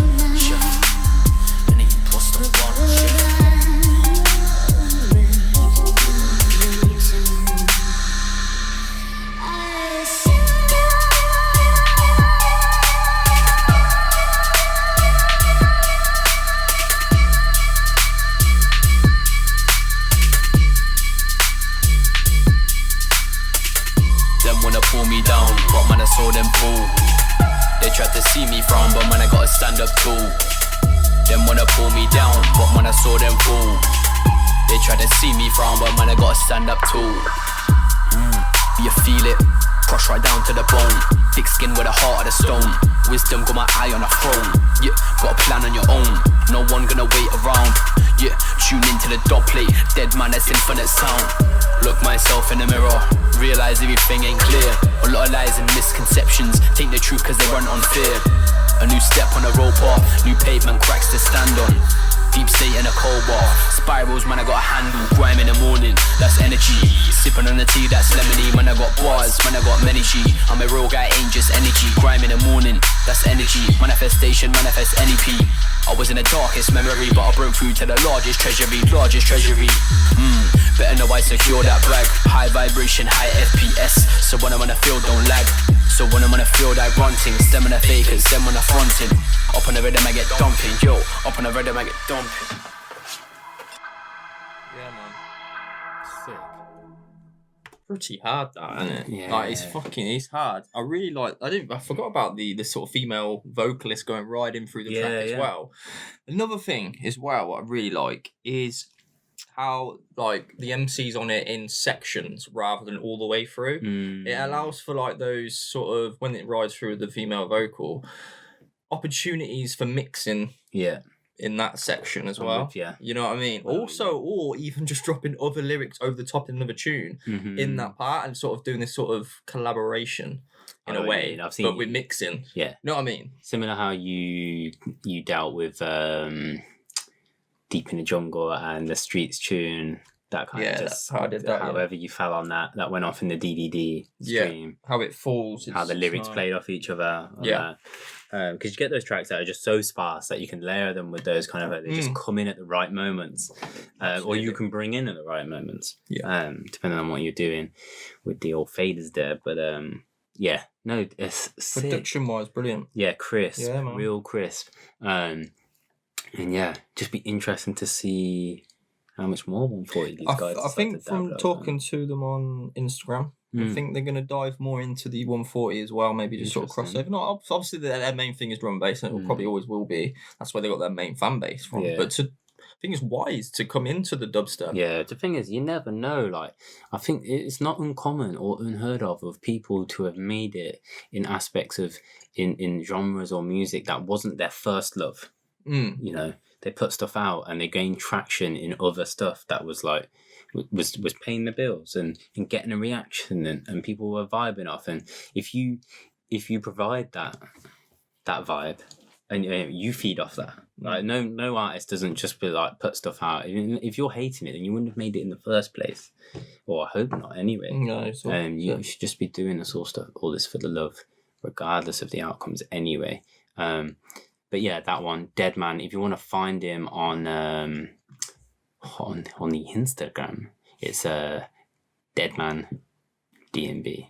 So D-E-D as in dead, not D-E-A-D as in dead. Yeah, D-E-D, man. Of course, that'll be in the notes below anyway. YouTube gang, SoundCloud gang. I hope you're getting involved. I hope you're taking the opportunities to drop a like, the comments, or like, that stuff helps. It's a pain saying it. It's like, we know all the fucking YouTubers and podcasters say this shit, but it does make a difference, if you just hit that thumbs up, drop us a comment. What's been your favourites? What you buying? What did you buy on Bandcamp Day? All that stuff I mentioned at the start of the show. We generally do love to know. I hope you realise, for those who do comment, we do make an effort to reply to everyone, to give some reaction, to have a conversation with you. That's how we garner a reaction to the tunes and what people are loving and all that stuff. It can help us sometimes with making decisions on future selections and on 5 tunes of the month, on tunes of the year, all that stuff. Yeah, man. If, like, as we mentioned, if we're to be involved in award stuff in the future. But yeah, Dedman D&B on Instagram. Check out Incurzion audio 26th, that one, if you want to go copy it. Next up, the final feature of the show. We got there in the end, people. Probably another 3-hour show, I'm not sure, because we've took 2 breaks from this one. Beers flowing. Probably, yeah. We'll see once it's Sorry. down. Big up fan. But worth sticking around for. This one, okay, again, different, but a name that's familiar to the heads. And we just brought you a D&B artist, but now we're bringing you a release from a label. It's a first-time feature on the show for this label.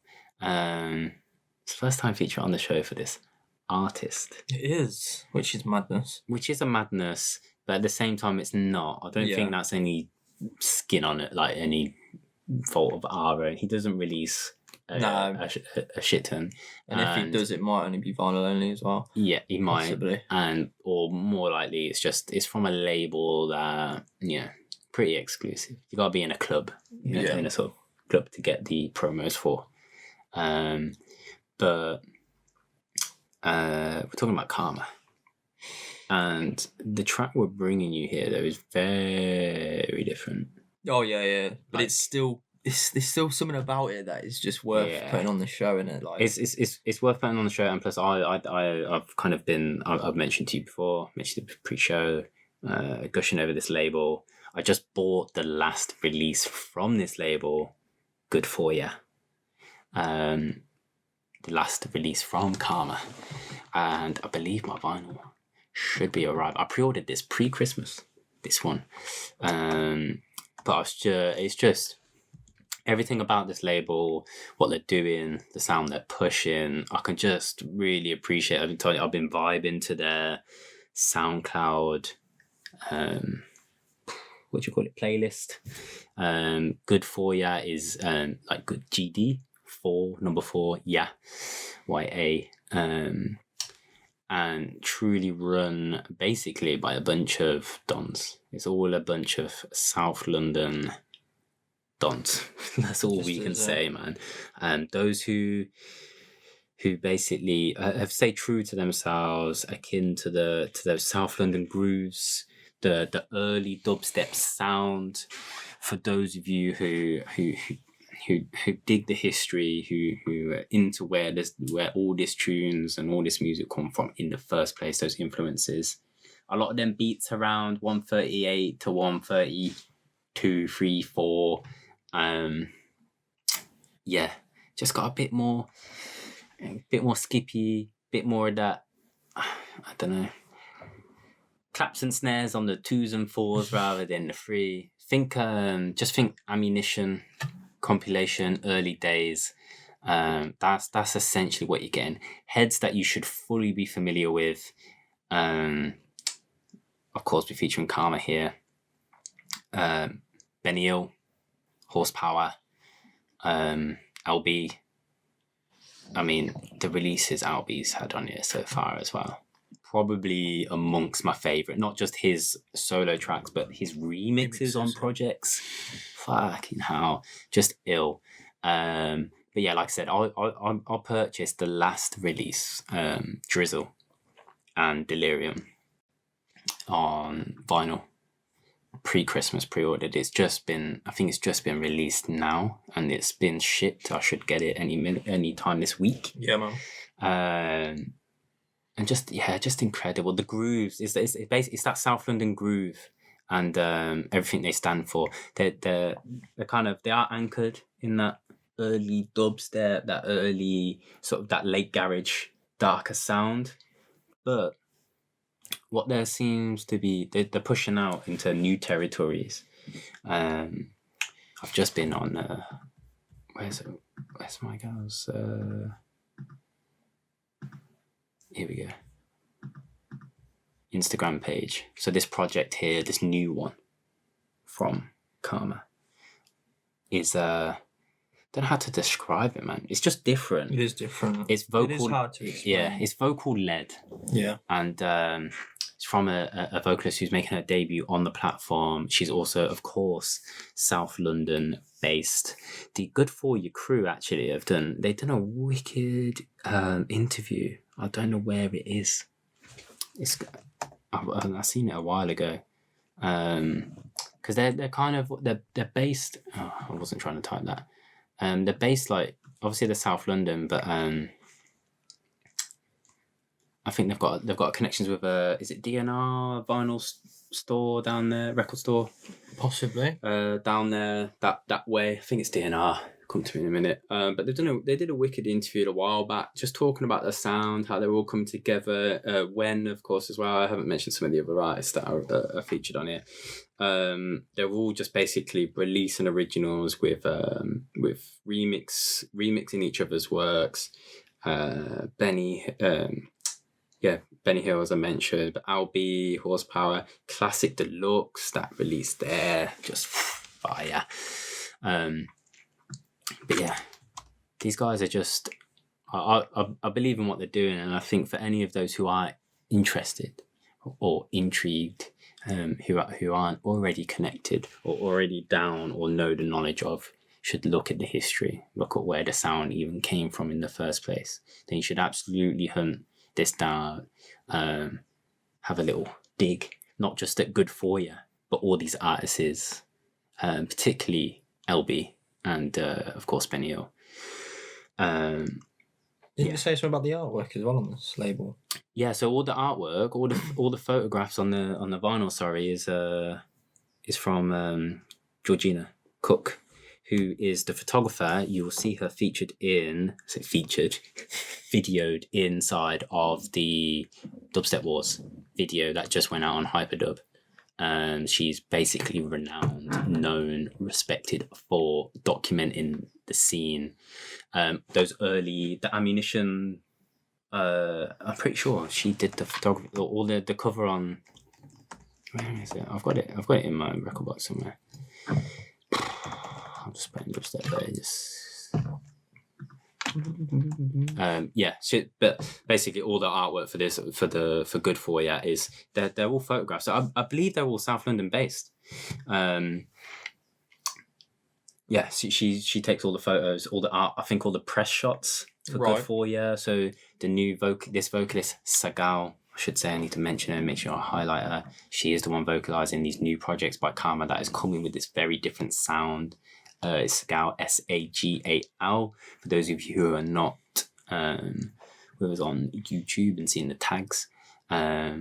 But yes, on Instagram it's Sagal SW17. A few of these artists have the sort of the South London postcode mapped in them. They're based around of course Croydon. I believe Karma lives in Penge, where Dan and Robin live. You live where, sorry? Penge. Yeah, where Dan and Robin live, my home is our home. That's mine, but ours through virtue of long-time homies. Of course, they're former Croydon heads themselves as well. I read Karma's got a sick interview. I'm gonna say it's with True Sick, and I think it's 2016. You'd enjoy reading that, man. For those of you who are into reading the stuff. I'm a big fan of Karma, man. Like mixing wise as well. I've been watching a lot of his like vinyl mixes. I've been for donkeys. I've been obsessed. Yeah, like even like his first Get Darker, where it just keeps skipping. The poor fucker. Like, have you seen that where he just because he doesn't. I don't know why. It seems like he does it later in the set. It's only early. He tweaks early on. Yeah. He tweaks it. Yeah, because the balance ain't right, but it's obviously been shit. And but yeah, I mean, his selection, of course, he's renowned, his dubs. He's not obsessed with releasing music. No. He's not that. I think he makes music as itself, as expression. He's sample based for a large part. His work is mostly samples. I know. I think in that interview that I mentioned, he talks about like not having like the perfect mix down. It's about like he's very much on the vibe, the cusp. It's old school. It's like it's that original feel. You can picture and imagine him playing it forward. I believe he attended it forward. He was of that era. I think he speaks about it and how he made the connections with Penny Hill and LBs and that South London crew. He talks about going to Japan and coming back. Of course, we spoke about him having VIP. That's one of those.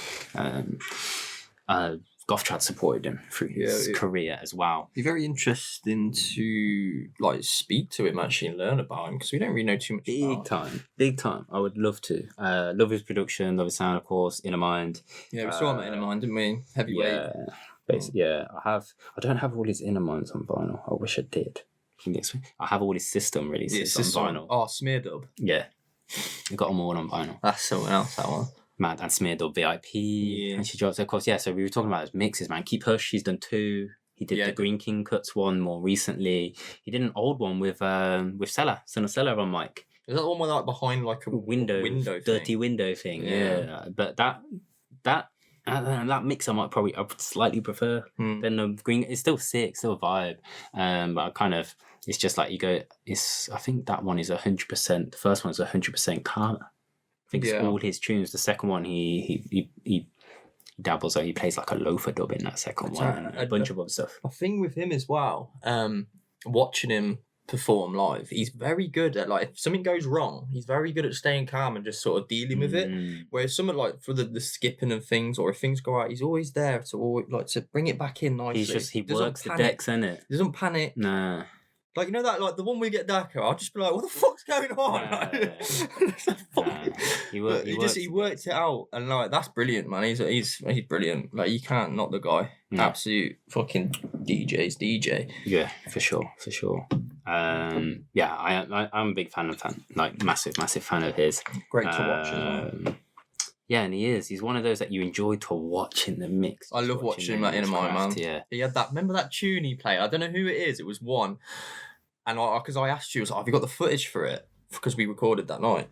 And it was like some wobbly sort of it was very like Japanese, hard. I don't know if it was himself or if the Goth-Trad tune or just one of the Japanese or just anyone, but it was just sick. And I wish we had the footage for it. Mate, you probably won't remember. It was a long time ago, man. But he played that. I remember he played it. It was so fucking sick, and I have no idea what it is. Yeah. It's like wobbly shit. But yeah, we're going off again. Yeah, we are. We really are going in on this last one, but I think it's important to sort of to wrap around. It's our first time feature of Karma on the show, and he deserves like if you you know what I mean? Yeah, like, he's a legend. He goes we're kind of, I don't know, fanboys, nerds, somewhat geeks over this guy, and I did not ashamed to say it say sounds just sick. This purely different. I don't want you to, I mean, the guy makes dubstep. He makes 140. This track here is a 132. It's very much in the Good For Ya vein, as we mentioned. They tend to be in that steppier end. Yeah. But this one is very vocal driven. It's all, I think Karma's produced these tracks to really allow Sagal to shine. Yes, that's it. Definitely. That's the vibe of these. And yeah, man, like 3-track EP, Set Me Free, and we're playing Rush. There's also a Set Me Free remix by Your Evans. But yeah, check this one out. Let's get into it. Let's just go, man. Yeah, this one is sick. It's different, but it's sick. Yeah. So we keep telling it's different. It is different, but it's sick. Hit you in your soul bone, man.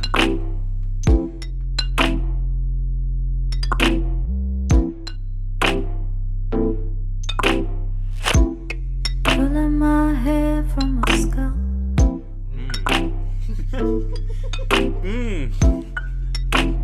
Tearing up my flesh from my bones.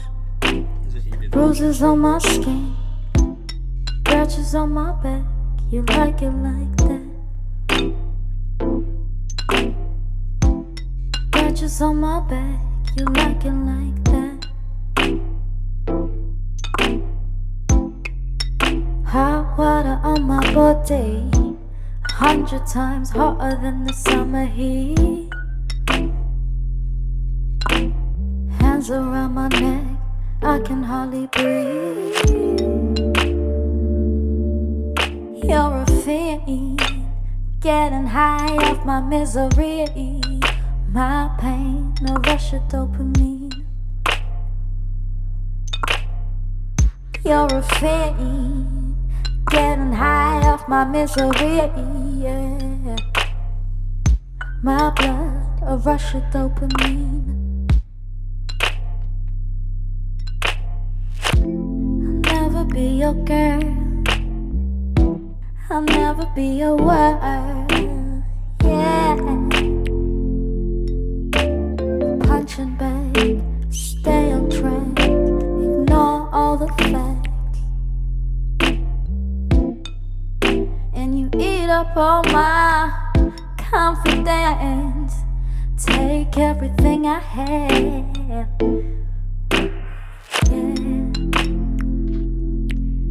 You're a fiend, getting high off my misery.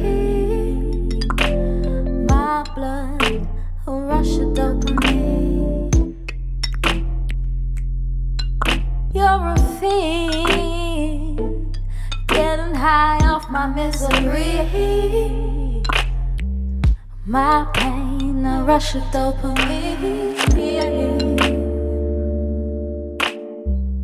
And the scattered glass on the floor, and the slamming and crashing of dust, and the blood on my face. Ooh, I don't know where to go. Sister, what's the countermeasure? Had to let leave. And the scattered glass on the floor, pulling my hair from my skull. Bruises on my skin, scratches on my back.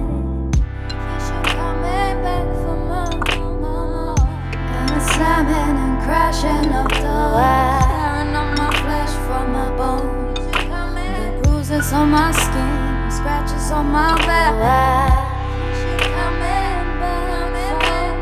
Bruises on my skin, scratches on my back. Pulling my hair from the skull.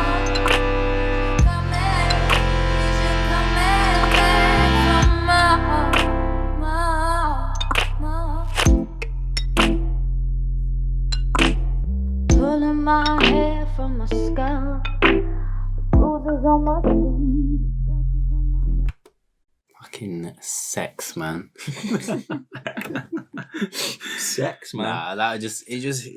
If you've got a single soul bone in your body that is touching it, is grooving it. The tone, like it's beautifully mixed. Yeah, man. Produced that tune, Really. so clean. I said very different for Karma, but you know what? In terms of the way he plays and the way he like starts out some sets, I can picture Sagal being there live. I could be that being a massive vibe. That would be brilliant. Or just even in the middle of a set or whatever, him just like bringing in the vibes. Like I said, there's another one on here, Set Me Free, which I guess has a bit more energy in it as a tune. But Rush there, just a man vibe. Finishing there, this show on Perfect. Yeah, different but perfect. Beautiful vibe. We hit you with some heavy things early on. Yeah. And we're just finishing off with that bit of soul there from Karma and Sagal. If you don't follow these guys, you need to. You do. And by guys, I mean all three of them. Good for ya. G4YA, the label. Keep in touch. Look out, as I mentioned, for Georgina Cook if you don't actually follow her. Her is Drums of the South. Drums with a Z on the end, not an S. You'll find her on Instagram. She's the one who's just done the new portraits for Sagal. She's the one, as I mentioned, you will spot in Dubstep Wars. She has on her own profile. If you're interested, she's got photos there. Look at that, man. Just Code 9 and RIP, man. Rest in power. Space 8. Pokes just down there, crouched on the floor. Don't know what maybe he's getting a drink. Maybe he's digging in some vinyls. Who knows? He's probably getting a drink or something. Definitely. Rolling a joint. He's not about to spin. In the background of that photo, you can see Distance, the Bug as well. Is that one of the Vex boys? I'm not sure, mate, to be honest. You got Jamie and you got the other guy. I think that's Chef and someone. That's some classic stuff, man. There's Marianne Hobbs. What the fuck was that? There's Hatch. Young Hatch, man. Yeah, Young Hatch in the Reebok. Got that classic Reebok, lad. Go on. Mala in the doorway. Yeah, I mean, Georgia, she must have just photos sitting on a hard drive. Like, I'm really intrigued, like, I would love to sit down and chat with her, chat with Code 9, a bunch of these guys who were there. And so it's more so, I mean, yeah, Code 9, of course. I mean, it's all obvious, but even like Georgina herself, like, what the whole 15 years? Why? What made 15 years become the reason that the video got posted? Yeah. Why not 10 years? You'd think 10, wouldn't you? Is it because where the scene's at right now? Is it the interest level? Is it because of the level of something bubbling up? That could be a good point. 5 years ago, maybe it wouldn't have been the same. Did they generally just recover it recently? Did they just like this year, last year, and they thought, 15 years would make sense because that's the next month? Like, did they just find it on a hard drive they thought it was gone forever? Because one way that Code 9 worded it somewhere, I don't know if it was on Twitter or YouTube, made me think it's just popped up. Yeah. It's just like... Yeah, it's random, isn't it? It just like kind of been discovered. So, yeah, I don't know. Interesting. But yeah, Georgina. And then, of course, Sagal, as I mentioned, SAGAL SW17 on Instagram. Karma is _SE20. He's on the southeast side. Like I said, I'm pretty sure he lives in Penge. I read it somewhere. And I think it's that True Sick interview that I mentioned. Big up those guys. Doing bits as always. Look out for the back catalogue on Good For Ya. If you're into those, like I said, that South London groove, that skippy garage, late garage, early dubstep vibe, then you need to go dig into what they've put out so far. It's not tons and tons. But what they have put out is sweet. I think they're on about 11 releases right now. ish, something like that. But yeah, all sorts, man. So sick. I mentioned that, yeah, the Benny Hill remix of Ellipsis alone. Fuck me, man, that's incredible. But yeah, big up Sam, who runs things over at Good For Ya. Runwood Agency, thanks for sending that through, bro. Got to make the connection. I hope we can support Good For Ya in the future. I'm sure we will. I hope so, indeed. And yeah, thanks for tuning in, guys. As we mentioned, all the things we mentioned, the Mala, DJ Mag, if you haven't gone and supported that, that's worth fully going and supporting. Go and copy it. I need to have a read of that. Yes, I would lend that you. Deep Temper sticker packs if you want to support us. There's about, do you know what, we are generally, we're super low on t-shirts. I think we've got about 20 left, not many mediums, not many larges, a few more XLs, but still 20 in total. I think we're about there. If you want to go and cop those, big up to our competition winner that is on the way. May run competitions in the future, but I think that'll be a few months down the line. For now, we're still thinking about new merch. We mentioned it as well, like in the works, trying to get some new sort of things ready for spring, summer. Hopefully we can actually wear them out the house, you know. A lot of people have just been rocking the Deep Tempo hoodie in their bedroom at the moment. Sleep in it. Yeah. And yeah, that's the Kilbourne Guestmix. Look out for new ones. Coming soon, man. But I think that's it, Kurt. I think that's the one, mate. That's the one. Is that the one? That's it. That's it, bro. We're moving on. Just the last tune left that we're gonna... The outro tune. Outro tune as always. Yeah, this one is from a guy who tunes into the show. It appears very regularly, man. Man. He comments always thoroughly and generally seems to listen via the SoundCloud. Big up. What Lies Beneath. If you want to find him, this one, of course, is all our free downloads. All our outro tunes are free downloads. Yep. What Lies Beneath. He spells what with a 4 where the A would be. Yeah. So if you just search for What Lies Beneath, you'll find it. This track called Hopeless. It's a free download.